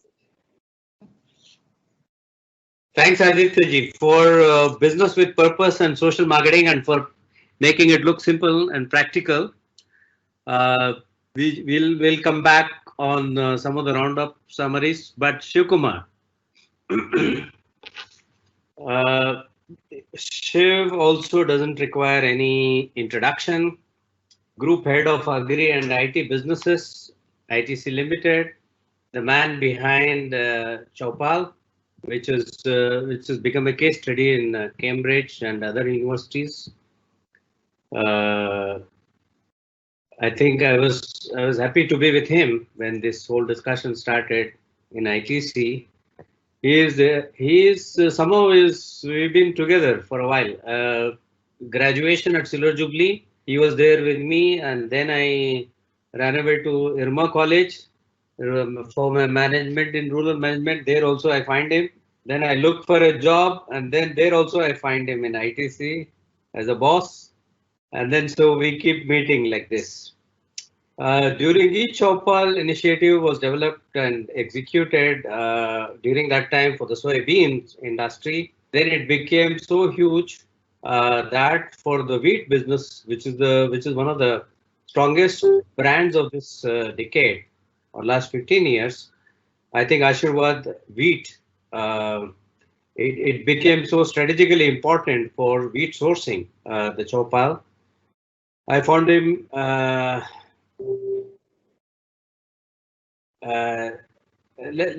let's see what magic he would bring to the table today. Shiv, over to you.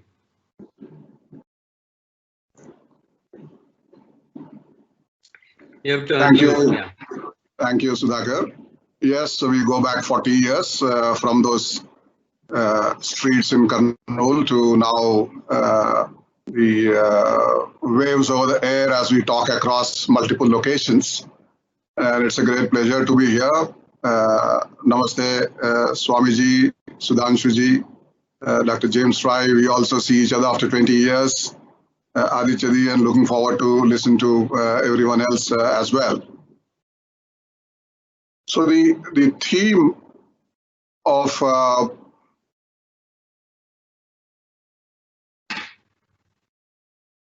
let me share my deck.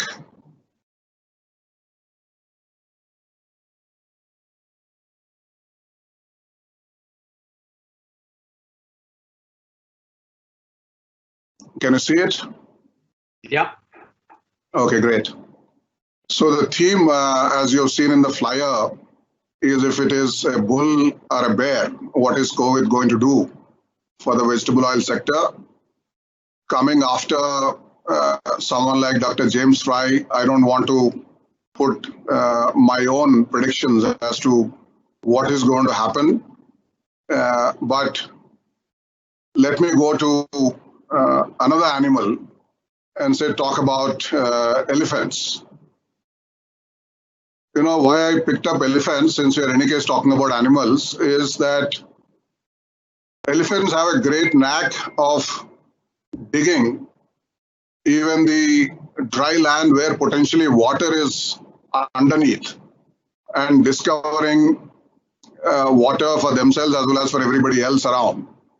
So I think when we are looking at a COVID and a post-COVID environment, I think the effort of webinars like this and the interaction that we all have here is to try and uncover what is in store. Obviously, the present holds some kind of a beacon for the future, and consequently, we need to figure out what is going to happen.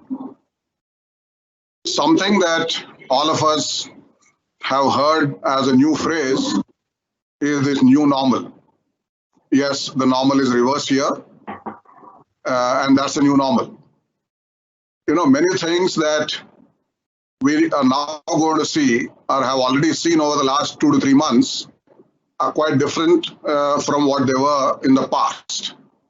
And so I'll cover that as the larger part of the trends. And the way we are going to consume will be different. The way we will produce will be different. The way we will then crop in terms of shifts and so on will be quite different. Although we heard from Dr. James Fry saying that much of the big impact of COVID is behind us, but I think many things are not going to be the same again.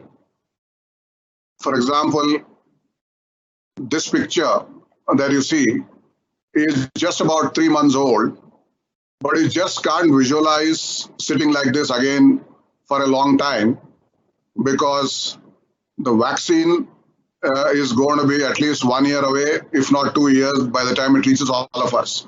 We can all take precautions by virtue of many tips that Swamiji had given us and other exercises that we've been practicing.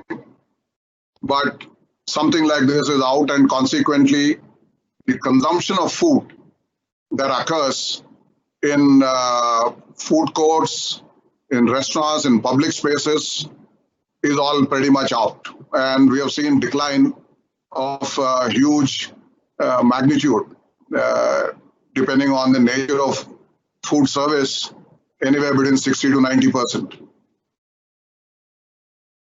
But we also heard in the beginning that a lot of it is being made up by home consumption.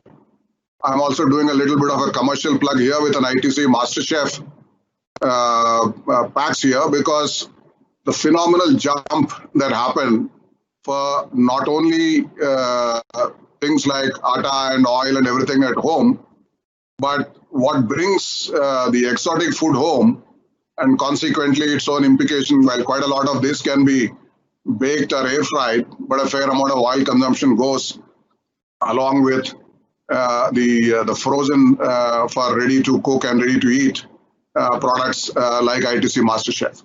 So a lot of what we lost in the food service and out of home consumption has now moved in home, and people are discovering what it is to come back and eat what we have been preparing from our earlier generations. So how we consume is fundamentally shifting, and therefore what kind of zooming in for vegetable oils, what kind of oils may get consumed, what kind of oils may get out of fashion will have a lot to do with this particular trend of the shift in the consumption. The other thing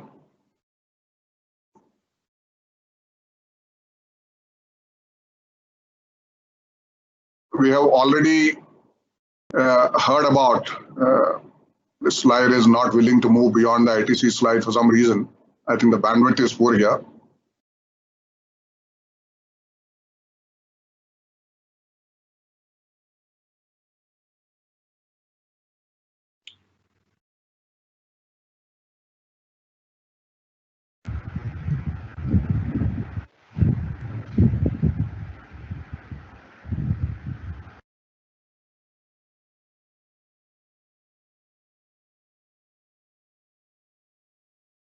Okay. Yeah, probably someone can load presentation on the other end where bandwidth is better, and then I can talk. Yes. Camera, can you do that?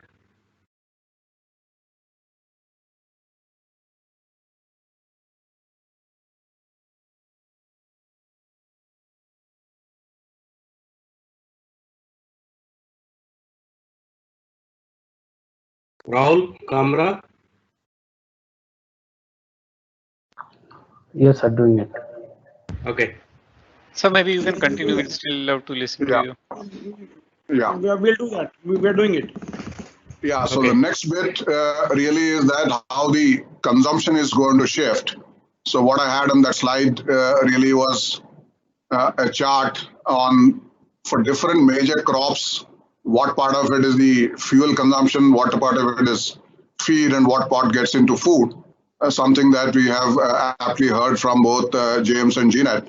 And that shift, while some of that we will see in the crop that is just going to be planted, a lot of it is also going to be in the years to come. While within India, crop shifts happen not as fast, but globally we will see that some of these half-yearly crops shift much faster. So you can go back. Yeah, this is the next one. The one after ITC MasterChef. No, forward. Next one. Yeah. So for different crops like corn, rice, wheat, soy, and sugar, and many other crops which include palm. So that was the kind of shifts. Now, yeah, you can now move.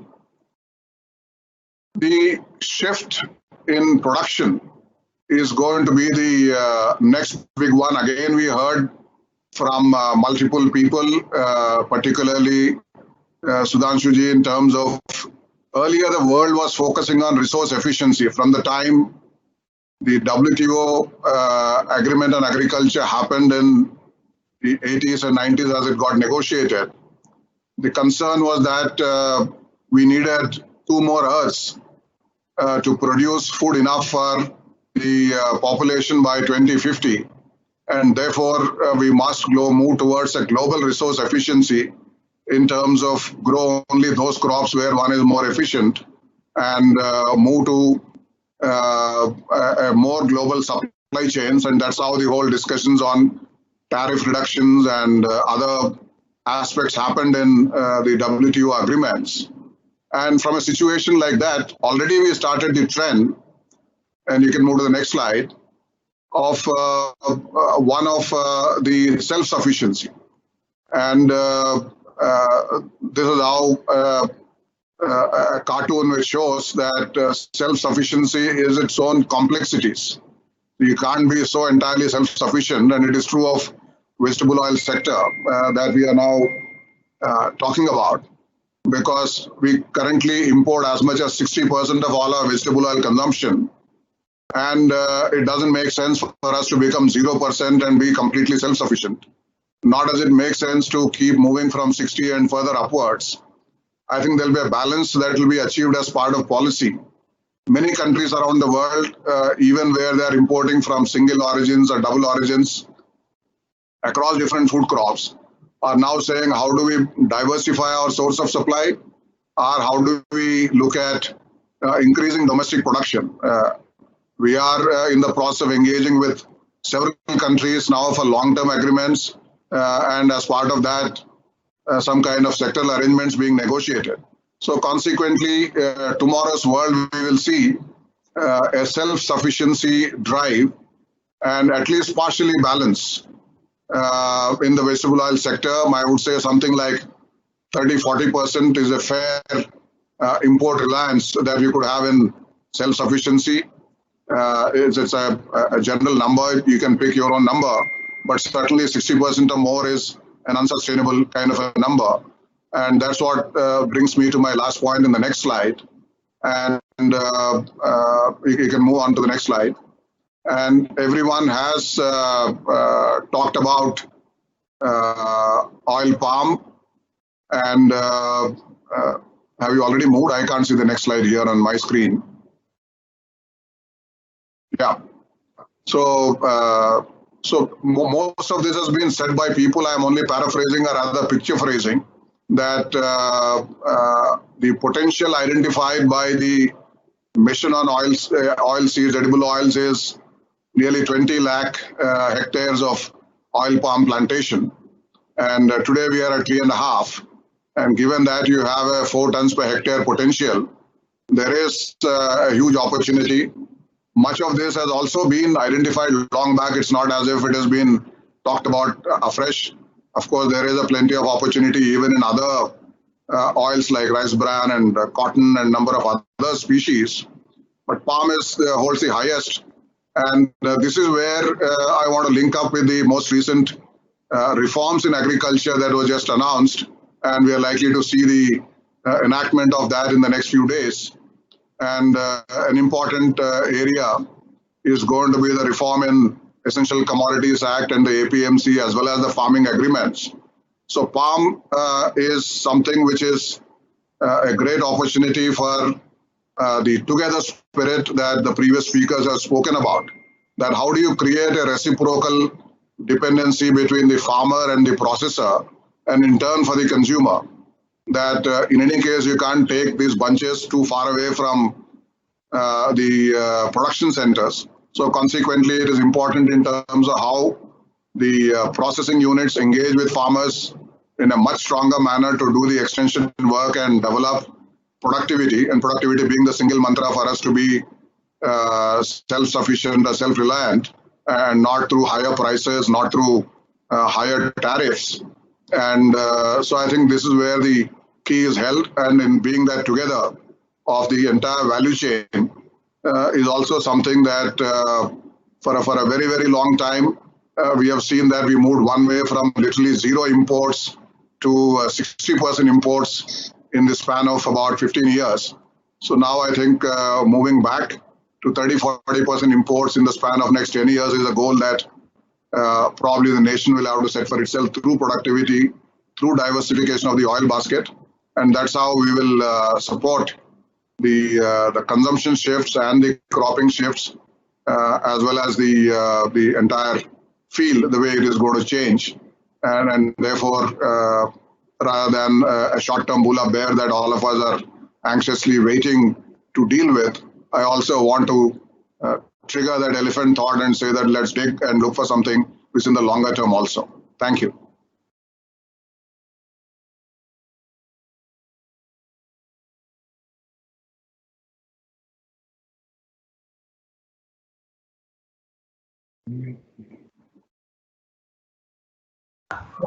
So please unmute. Okay, thanks you for that insightful, experienced views on some of these issues. You've seen it close quarters. We will run a little bit faster, but instead of asking a question, I think Swamiji would like to leave for another meeting. Swamiji, any last thoughts, comments from your side? आप कुछ बोलेंगे? सबसे बहुत कुछ सीखने को मिला शिव कुमार जी से, आदित्य जी से, और हमारे जो जेम्स से, सबसे बहुत कुछ सीखने को मिला। आपसे भी बहुत कुछ हमने सीखा। सबको पहली बार डायरेक्टली, कुछ लोगों से, आदित्य तो हमारा फैमिली मेंबर है, बाकी आपसे तो बहुत मुलाकात होती रहती है, बाकी सबसे पहली बार मिलके बहुत खुशी हुई, और आगे हम लोग मिलते रहेंगे। और जैसे आदित्य जी ने कहा, शिव कुमार जी ने कहा, हमें मिलकर के बहुत बड़ा काम करना है, क्योंकि खाली देश एक बाहर, India is not a big market, this is a big opportunity, big service sector, एक बहुत बड़ी सेवा है हमारे लिए भारत, उसके लिए हमें सबको मिलके बहुत काम करना है। Okay. Okay, Swamiji, धन्यवाद for being with us. Now we got the last two. Namaste. We got last two very, very interesting topics quickly. One from South America, Argentina, on the soy oil complex, and then we have the final word by Satya on price outlook on palm oil. Please stay back. Should be another 15-20 minutes, 20 minutes types. Mr. Gustavo is the president of Argentina Edible Oil Association, Grain Exporters Association. He represents exporters and crushing industry reaching 48% of national exports and a $30 billion US trade on annual basis. He is also international consultant working for WTO, IDB and FAO on SPS and agriculture trade, including sustainability. We are curious to know what's happening in that part of the world and whether we will have uninterrupted supplies from Argentina while Brazil seems to be producing more for China. So I welcome. I know it's a little bit too early for you. Thanks for making it. All yours. Well, thank you. Thank you for the invitation. It is always a pleasure to be there, at least in a virtual way. You know that for Argentina, as a grain agriculture exporter country, India is a very important and historic partner.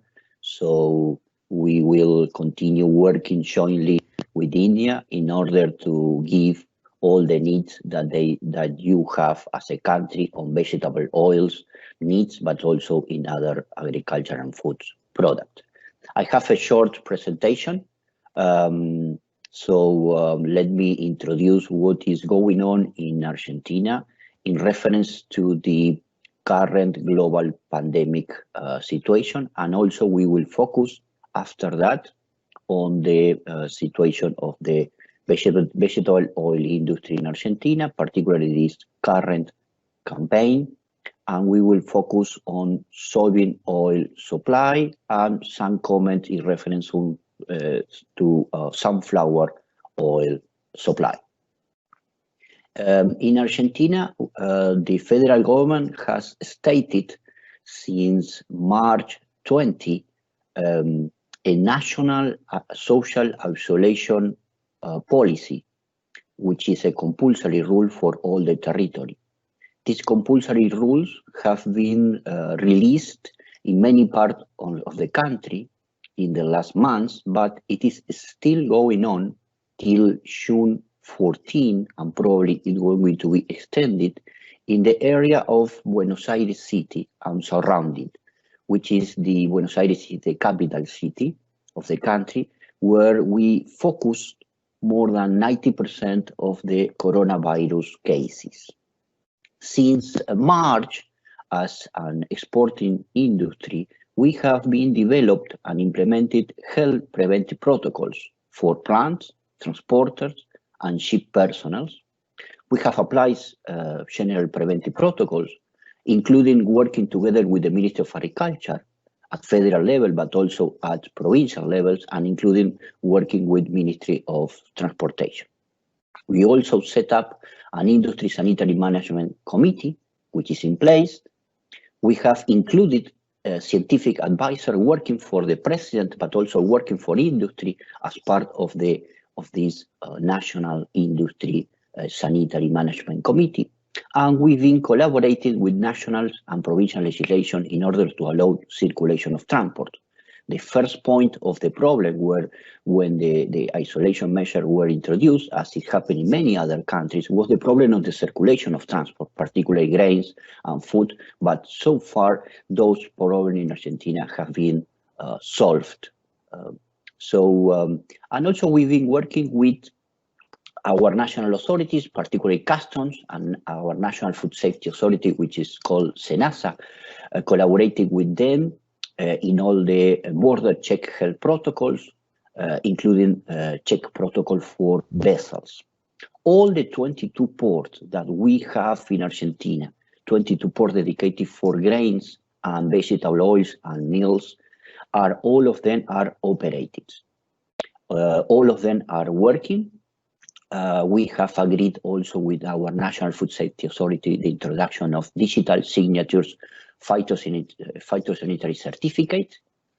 We have the possibility to normalize the number of officials from the government in port and plant as inspection service. And in customs, we have introduced some fast process in order to speed up the process of documentations, having in mind that right now we are not having any possibility of physical request of documentations. The main problem that we are having in Argentina is not in reference to the pandemic, which is in Argentina under control, but the main problem that we have is Parana River. Let me give you some few words about this, and let me start a short video so you can see the problem that we have of low level of water on Parana River. This height of Parana River in the port of Rosario, which is the center of our main port of Argentina, has dropped to 0.40 meters deep, which is a level that has not been recorded for almost 50 years. This implies, of course, enormous logistical, transport, and industrialization problems with an associated cost during the first 5 months period of this year, including an impact on the navigation and maximum load of ships and barges that we are having soybean from Paraguay and Brazil. To understand the weight of this and externally downstream of the Parana River has in the agriculture sector, it is important to remember that in that area, in the greater Rosario, we concentrate 80% of the theoretical daily processing capacity of soy and sunflower that Argentina has. In addition, 75% of the total grains, 96% of meals, and 93% of vegetable oil exported by the country were dispatched from those port terminals at the Greater Rosario last year. The impact of the lower water flow in the Parana River has different implies. The first one is lower rate of income from ships to ports. The second one is less load of the total of grains and byproduct in each ship, lower exit rates, of course, and also some higher storage costs in terminal and plants. There is, of course, the risk of grounding. We have already experienced some problem of grounding of ships during the last few days. And so following all of this extraordinary downspout of the Parana River, each tanker that loads soybean oil in the port of the Gran Rosario is resigning a load capacity of about 6,000 tons per unit. We are not expecting to improve the situation in June or July, but the experts are expecting an improvement of the situation of the level of water by approximately August or September of this year. What is going on in reference to the situation, the export and production situation of soybean oil in Argentina? Last year, Argentina, as the first world exporter of soybean oil, we exported around 6.4 million tons, particularly to India, that we reached a volume of 2.8 million tons. India, for us, is the main market worldwide. In the case of export of sunflower oil, last year we exported around 850,000 tons, and we export only to India around 182,000 tons, which is important if we consider previous year that we are increasing more than 25% our export to India on sunflower oil. The current campaign, particularly this year on soybean supply, we are calculating of around 60 million tons, having in mind that we have an annual production of 50 million tons, and so we are including the carry from last year and also import of soybean from Paraguay and the south of Brazil, so we are calculating 60 million tons. Right now, according with official data, we have already harvested 75% of the soybean production in Argentina, and we have, according with official data, a crushing expected from this year of the range of 39 till 41 million tons. Export from January to April of soybean oil worldwide have reached a volume of 1.3 million tons, and India, it is, of course, the main market. We are looking to see what is the reaction of the Indian market in the COVID situation. So all the previous speakers have already shared some very interesting data about the current and the short-term situation in India. In reference to sunflower oil supply in Argentina, we are calculating by official data that we have a production of 3.2 million tons. Export from January to April reached a volume of 90,000 tons, and India is the third market. One of the important points here around the key drivers for price making, it is important to point out that the COVID pandemic has already generated high uncertainty that many speakers already pointed, and a strong dynamic of contact change in the formation of international prices.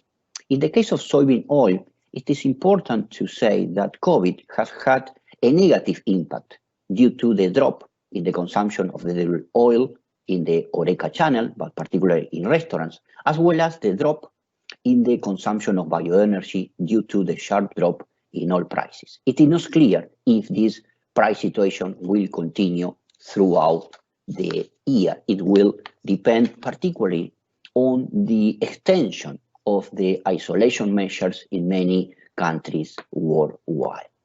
Possible disruption in Argentina are not coming on the COVID, but particularly on the situation of the level of water of the Parana river. Also, I forgot to say that to date, there have been no confirmed cases of coronavirus in any of the grain exporting ports in Argentina.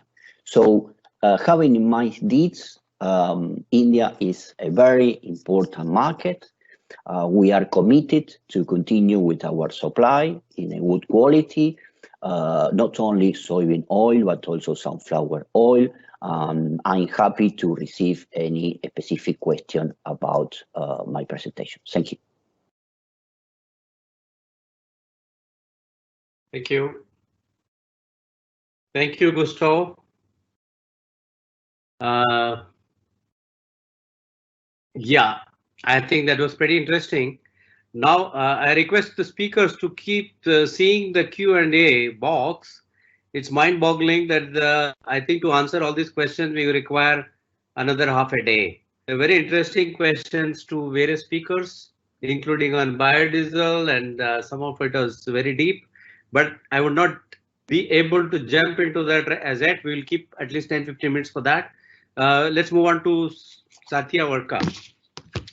That's truly 360 degrees. Satya is owner and co-founder of Palm Oil Analytics, an online publisher of palm oil daily news, price data analysis based in Singapore, serving global commodity market.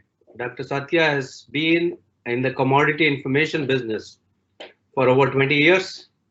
With over 30 years experience, he's a regular speaker in many global forums. We have kept him at the end so that all of you can stay till the end to listen to the complexities of the palm complex. The complexities of the palm complex. I think the palm world will be happy to know that there are that many sympathizers or many people who, I think Swamiji talked about palm, the government talked about palm, we all like palm. I think it's important. It did go down a little bit in the lockdown period, but while it does, I have a feeling that the entire HoReCa that Shiv Kumar was talking about has actually gone zero stock pipeline. So I think in the last 30 days, what we saw was gradual opening up, not with reference to India, but many markets. So palm is back. And in old adage, when Indian duties used to be 0 to 125%, we had an old adage saying, if India sneezes, palm catches cold. Those days, Indian import duties were truly havoc. And eventually, we have to work towards a more transparent duty structure, along with the slab systems like in Indonesia and Malaysia do. for your inputs. You got a tough job. One hand, Satya. Mr. Varka, please go ahead. Okay, thank you. You can hear me now. So yes. let me share the slides. Share the slides.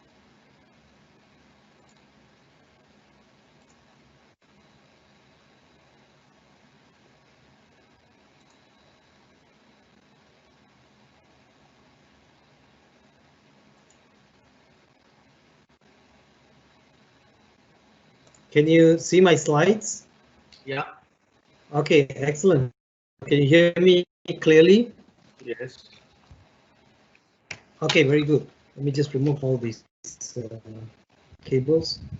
So, good evening, everybody from Singapore. Thanks very much for having me. It's very short presentation. So we started the year in 2020 with very high expectations. So it's no exaggeration to say that not just in palm oil, but also across the sectors from trade from US-China trade improvement to expectations on increase in global growth and so on. But by just 4 months, Jan, Feb, March, April, all the outlooks have turned dismal. So if there is one way to say what happened in the last 4 months, it was from very high expectation to very dismal outlook. So the United States and China signed an agreement way back in February with the United States, China committing to buying $200 billion worth of goods and services from China, from the US, sorry, China promising to buy from the United States worth $200 billion under the phase one. That now looks very uncertain given the situation of China, Hong Kong, and the US. So in that commitment, there was also $32 billion that China promised to buy from the United States. So that outlook is uncertain right now. Although United States shipment of soya beans to China has doubled from September, when the marketing year started, to end of the week 14th of May. It's doubled, but it's still lower by 52% compared to 2018, prior to the start of the tariff war. There was high expectations on Summer Olympics starting in Tokyo, but that's now been firmly postponed. IMF slashed their global growth to -3% for the full year 2020 from the initial projection of 3.3% in early 2020. Many presenters last year. Can you move the slides, please? I'm still on this 2020 so far. Can you see that? Okay. Okay. Yeah. So many presenters were very optimistic about palm sector, mainly on the idea of lower production and higher consumption from the biodiesel segment, as Indonesia committed to implementing B30 and Malaysia committing to B20. I want to just stress that these plans so far, as we know, are delayed in Malaysia and disrupted in Indonesia. So they are not completely destroyed. It is true that biodiesel demand is mainly because of government policy. Government policy creates this demand. But with the massive spread in POGO, where CPO is a lot more expensive than gas oil, it is expensive to subsidize. So Indonesia is working on changing the levy structure. Malaysia has so far delayed, but there are some other problems. So I just want to stress that it's not completely destroyed. Globalization will not be rolled back, but it will have less of Chinese characteristics as firms around the world reconfigure their supply chains. And it shouldn't be surprised that most economies will now begin to pursue protectionist measures in not all sectors, but in some selected sectors like food, medical, and technology are the obvious ones. That's very visible when Vietnam stopped exporting rice to Malaysia, and Malaysia has to turn to India to import rice as a commodity. And subsequently, Cambodia and Myanmar stopped exporting rice in order to secure their domestic supplies. Okay, now I've changed the slide. So, given that situation, what are the main factors to watch out in the next few months from June to December within the palm sector? So, in palm, the main things we have to look out is the coronavirus uncertainty and fragility. The easing of the economies in Europe and in China has helped CPO prices to rise by 14%. However, no one can guarantee that this easing will not be rolled back. So there may be some economies that will reinstate the lockdown. And if that happens, we can easily lose about 100 points on the CPO futures market. 100 points meaning 100 ringgit. Okay. Production is still low, although we saw very good production trend in the first 3 months in Malaysia and Indonesia. Production is still trending 17% lower in Malaysia from January to April 2020 versus January to April last year. In Indonesia, production is down 14%. So production is low. In Malaysia, exports are also low. Exports are down about 25% from January to April 2020 versus January to April 2019. So production outlook is low, both in Malaysia and Indonesia, because we saw good production, but that's no guarantee that we will continue to see good production. Malaysia will see good production in May again, when we see the estimate numbers that will come out next week, and market may have a little correction when these numbers come out. But outlook for the year is Malaysia will see lower production numbers. I will show that in the last slide. Biodiesel is going to resume in Malaysia, as the government has already stated last week or the week before. The timetable has changed. The national implementation. Can you move the slides, please? I have not moved. This is still on the main factors to watch out. Okay. Okay. So again, no.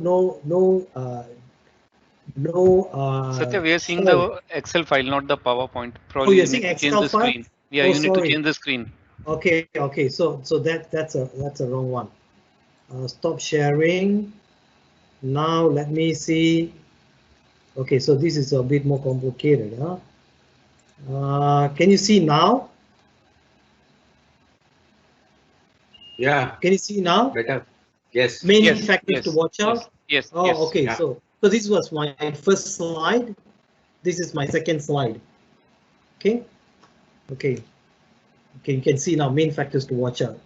Yep. So I was speaking on point number 3. So Malaysia should still see the resumption according to the government commitment, but we have not heard any clarity on how the government of Malaysia is going to fund the biodiesel program, because the spread between CPO to gas is so fast. It's more than $220 US. So CPO is cheaper, gas oil is more expensive.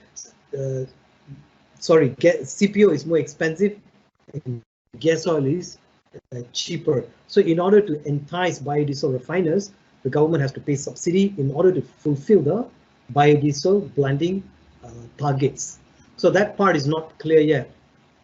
Indonesia recently announced increase in the levy, CPO export levy, by $5 to $55, and they made it clear that they extra funding will be used to fund the implementation of B30 biodiesel program. So that means the Indonesian biodiesel consumption target will remain at 9.60 million kiloliters. So that changed here. Okay. And the Indonesian government also clarified that they will be drawing from the national budget in order to fund the B30 program. So Indonesia biodiesel commitment appears to be very strong and committed. Malaysia seemed to be committed too, with the adjustment in the timetable to restart from September 2020. But the funding part is still not clear. Indonesia and Malaysia have been having a very warming ties. So this is reflected in the increased exports of Malaysian palm oil exports to India in May. So we will see a big jump in Malaysian exports going to India in the month of May, and that's been supporting the CPO futures too in the last 2 weeks. Fifth point, Indonesia and Malaysia will go into a price war in the next few months as Malaysia reduces the CPO export tax to 0% from currently 4.5%, 0% on CPO exports in June, while at the same time Indonesia will increase the levy by $5 to $55 on CPO. That means Malaysian CPO exports will enjoy a price discount. Malaysian CPO will be cheaper than Indonesia by $10 to $15 if you keep the exchange rate where it is right now. Okay, so that's really good for Malaysia in the short term. However, if Indonesia decides to scrap the levy or reduce the levy, then the dynamics will change. And it's also the same if Malaysia decides to increase the export tax even by 4.5%. Indonesian CPO will suddenly become cheaper in the global market. Number 6, as I said at the very beginning, US-China is committed to the phase 1 trade deal, but that seems like that's not going to happen now, or it's still uncertain. That means China may not be pursuing the purchasing of soya beans from United States. China may turn to Brazil, but Brazil has other problem, particularly the severity of the pandemic has impacted many of these the agriculture sector. So not sure how China will depend on who they will depend for a reliable supply of soya beans, United States or Brazil, which means again China has a window to shift their edible oil purchase to palm oil from Malaysia and Indonesia. And Malaysia, given the lower prices, Malaysia may stand a good chance. So the conditions are right for huge surge for Malaysian exports in the coming few months, June, July, August. Oleochemical CPKO and CCNO. CPKO exports not been very high, but it's looking very promising, particularly to the EU, which is a regular market, but also to China. Given the uncertainty over the pandemic, there is a greater demand from consumers for personal care and home care products, which are manufactured using Laurix feedstock, which comes from CPKO and CCNO.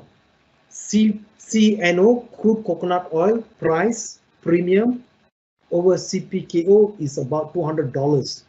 And I think the spread will narrow to about $150, but not lower than that, because there is a big problem with the biggest copra producer in the world, Philippines. The pandemic has really impacted collection of copra from the mountains to the mills.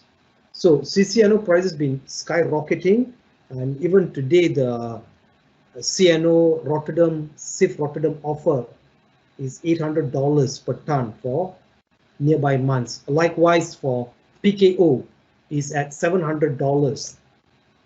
per ton for the nearby month. And last point, food price inflation. Global food prices have been falling in the last 3 successive months to April, but sunflower oil prices have been increasing. So if you take all the different commodity baskets, cereal, meat, dairy, veg oils, and within veg oil, all the prices are down except for sunflower oil, been rising in April, mainly because of the export restrictions imposed by big producers like Ukraine, so that they can secure their domestic supply. So that's the only oil that's been rising. The rest of the oils been falling. But I think in July, August, we may see increase in food prices, particularly in the vegetable oil sector, with the current shift of the current rise in pent-up demand from China and from India. Okay, last slide. Malaysian production down to 19 million tons from 19.85 last year. So production down about 4.3%. Indonesian production, I think, been mulling between steady to higher, but I think the production will be at about 45 million tons in 2020, unchanged. CPO futures are up 14% just in May. So May had a very good run, and but it's still 30% lower than the start of January. And prices can still go higher to 2,400 ringgit on the benchmark month, which is about $552 per ton. And that is if Malaysian exports are maintained in June and in July. And we have to see good flow of shipment going from Malaysia to India. And with the change in government in Malaysia, the political situation has changed, and hopefully India will remove the restrictions on refined palm oil and will not impose any new increases in tariffs or restrictions on crude or on refined. But August, September, October, we think prices will be lower as Malaysia enters peak production, which is August, September, October, and Indonesia enters peak production from September, October, November.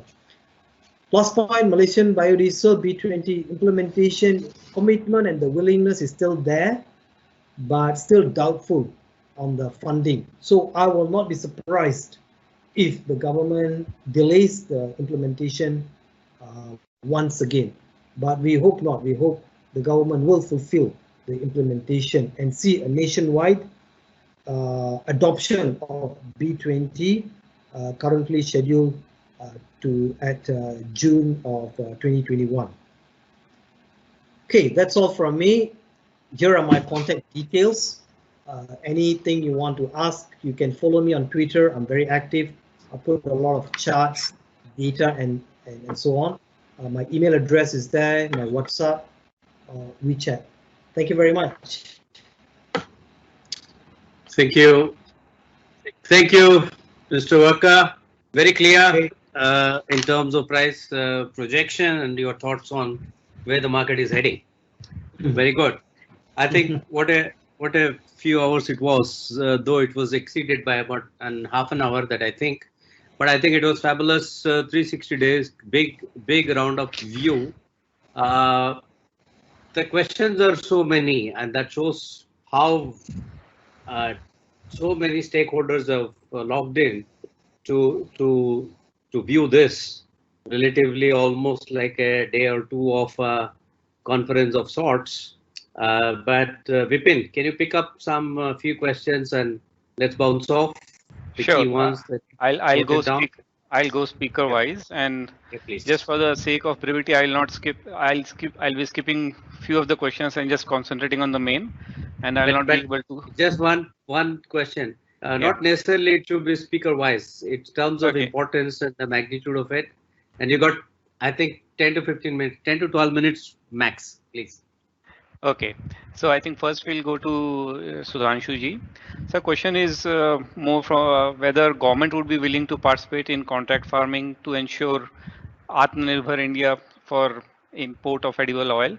So would government be, I know this question may not be directly pertaining to your ministry, but that's a question posed for you.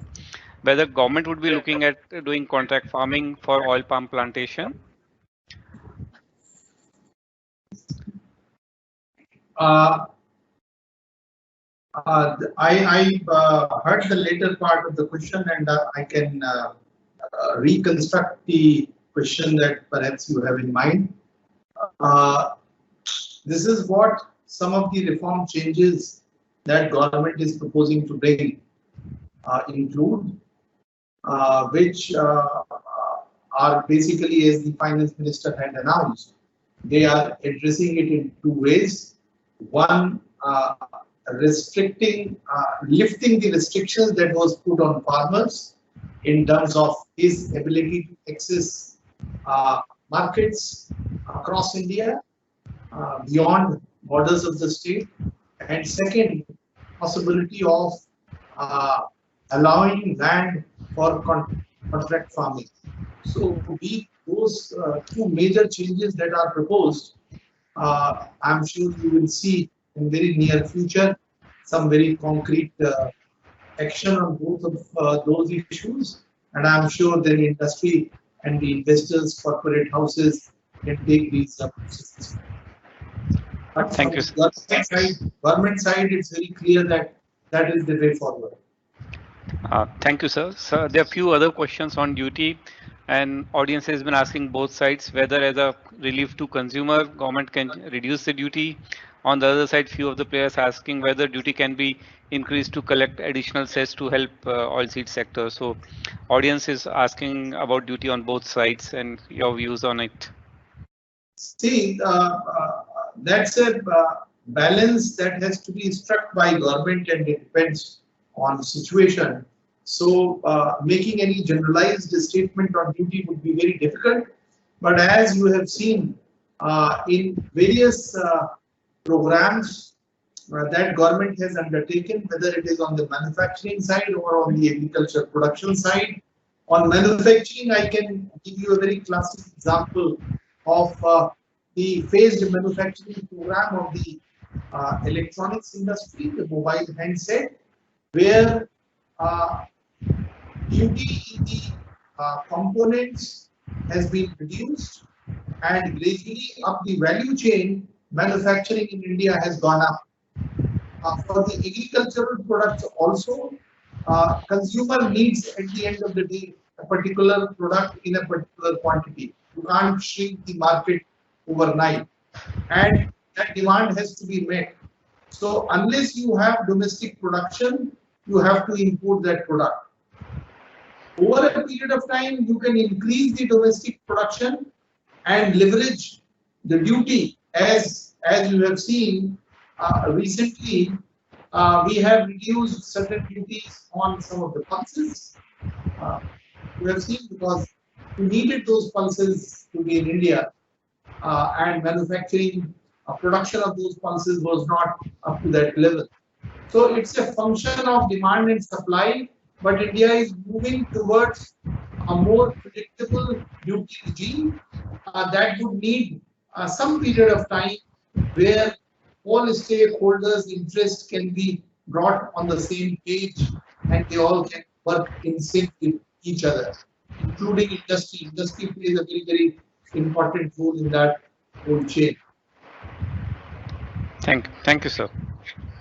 Aditya ji, question for you. Basically, audience is asking how do you manage consumer product pricing amidst volatility, and can you elaborate on the idea of war room that you have mentioned in Emami? So, consumer product pricing, it's actually if you are selling a brand, then you cannot change your pricing every day depending upon the cost. Your prices changes as per the how you can sell it and when you can sell it. So we don't change our prices every now and then. Even if the prices costs go up, we have to take a hit, and that's what we are into branding, and that's the first basic principle of brands. As far as War Room is concerned, War Room is a cross-functional team which meets daily for a particular period of time. At a particular time, no notices to be sent, no minutes to be made. This cross-functional team, they discuss their day, their problems, their achievements, and if they need any assistance from any other person in the group. If there is any issue which needs a larger discussion, then it happens offline. So it's a very short meeting. It's called a war room because everybody is there, the concerned team, and they take decisions immediately. Thank you. And other question on you on how you think e-retail would shape supply chain for edible oil industry. Presently, it's the number is small, but I see it growing. People will get used to ordering through their apps and calling for the necessities at home. Though the Kirana stores, as I mentioned, is also changing. They are also trying to come up to the expectations of the consumer to serve their needs and also to ease their life by doing many other such things. But e-tailing will grow. Thank you. Shivkumar, for you, plan of ITC, this question many people have been asking. ITC, earlier they were in oil, now they are on the pharma side and they are on food side. Oil seems to be missing for the portfolio. So any plans of entering edible oils, branded edible oil segment? So we are likely to make an expected and unscheduled entry because we just announced the acquisition of Sunrise for spices. Incidentally, they have a mustard oil brand, and so probably that will be a flank entry that will happen. But otherwise, no big plans for the edible oil industry as such at this point of time. But this is somewhat an unexpected entry even for us, because it's come as part of the portfolio. We will certainly be in. Otherwise, of course, we have been in the other end of the chain with mustard seed and soybean seed and so on. So now this will also get us to the market end once more in a different form. Thank you. And from your experience, because you are connected with the farmers, what's your take on destruction, if any, because of locust attack on the oilseed crop? It is not very sizable.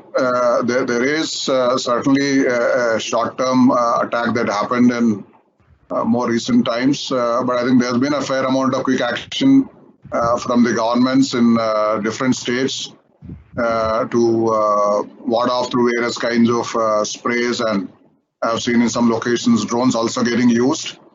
So in the whole catchment area where we have been monitoring, we saw that about a 35,000 hectare standing crop is what has had some kind of an impact. At this time, I'm not seeing too much of a concern on account of locust attack on any of these crops. Thank you. So from Indian fields, we'll go to Argentina. Gustavo, question for you. What's the likely impact of soybean oil export out of Argentina because of the draft issues and because of the quarantine issue that's been implemented, 14 days quarantine? Based on the COVID situation in Argentina, since the last week of March, the Argentine government has stated several measures, particularly on social isolation. But they have, from the very beginning, stated that export of food and feed products are exempted for any particular isolation measure, meaning with that the whole food and feed chain is exempted for any specific restriction on circulation, production, and export. So from that particular rule, all the food and feed processors and producers and exporters are operative, and there is no specific problem due to the fact of the isolation measures in Argentina. The main problem, as I explained before, is in reference to the level of water of the Parana River, and that is giving us some serious problem on logistics. Thank you. James, we have a full sheet of questions for you, but I'll just pick up one.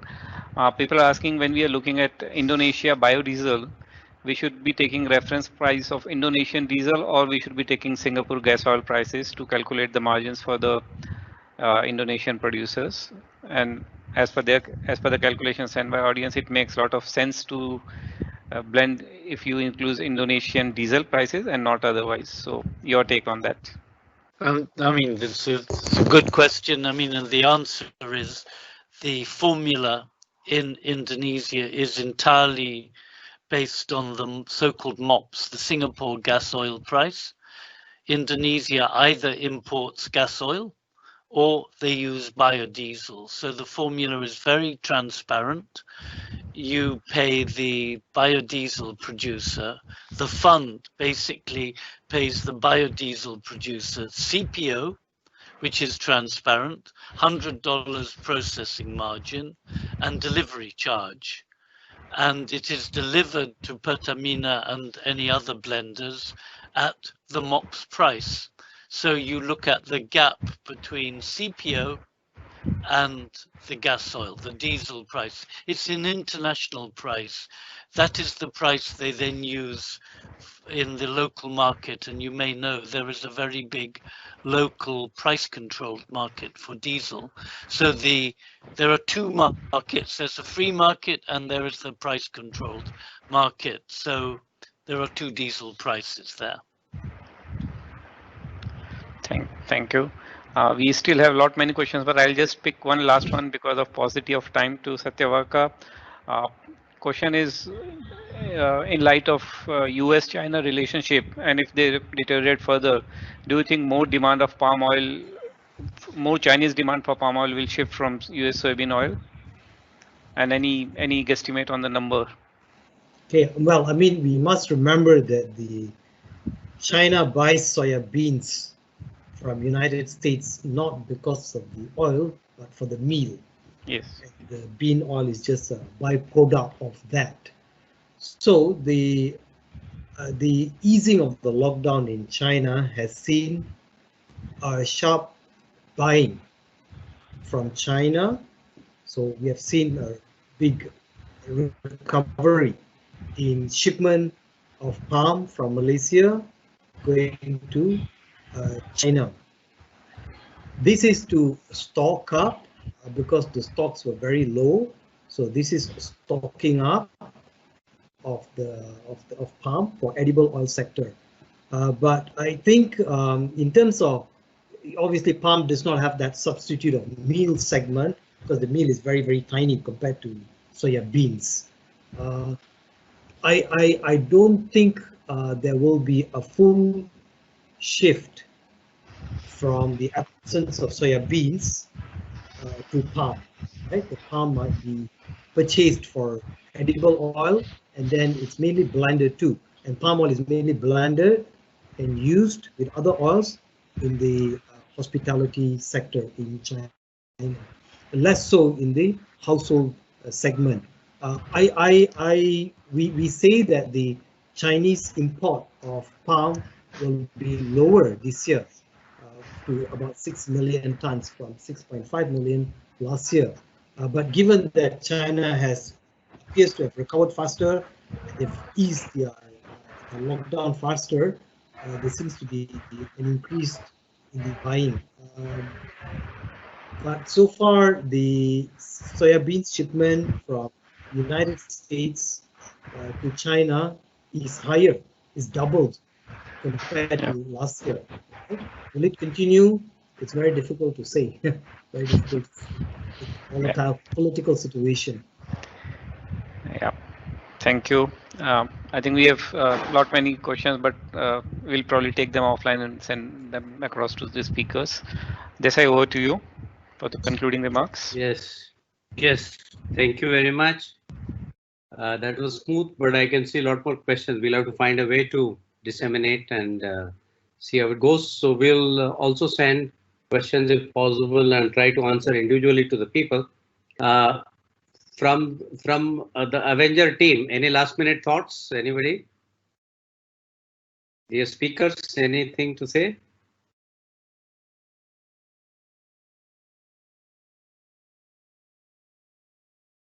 Was fabulous. Okay, so Kamraji, can you do the word of thanks? Thanks everybody. Thanks for the audience for bearing with this from all over the world. I think it was fascinating. I would like to extend a hearty vote of thanks on behalf of IVPA to all the coveted speakers of the day. Special thanks to Swamiji for your margdarshan in COVID times. Shri Sudhanshu Pandeyji for enlightening us on food security and government initiatives. Dr. James Fry for providing an outlook on demand and supply of oils. Thank you, Shri Aditya Agrawalji, for joining and educating us on the consumer behavior and marketing. Shiva Kumarji, thank you for sharing us future of agri and food sector. Thank you, Mr. Gustavo, for updating us on supply side demand. Mr. Satya Varka, thanks for the analytical outlook on palm oil prices. A warm thanks to all the attendees for joining us from all across the world. This webinar would not have been possible without the pain and passion of our President, Mr. Sudhakar Desai, our young dynamic Vice President, Mr. Vipin Gupta, and our Executive Committee members. Special thanks to the IT team of Emami Agrotech and ADM. Thank you all for making this event a huge success. Looking forward for many more such webinars. Thank you.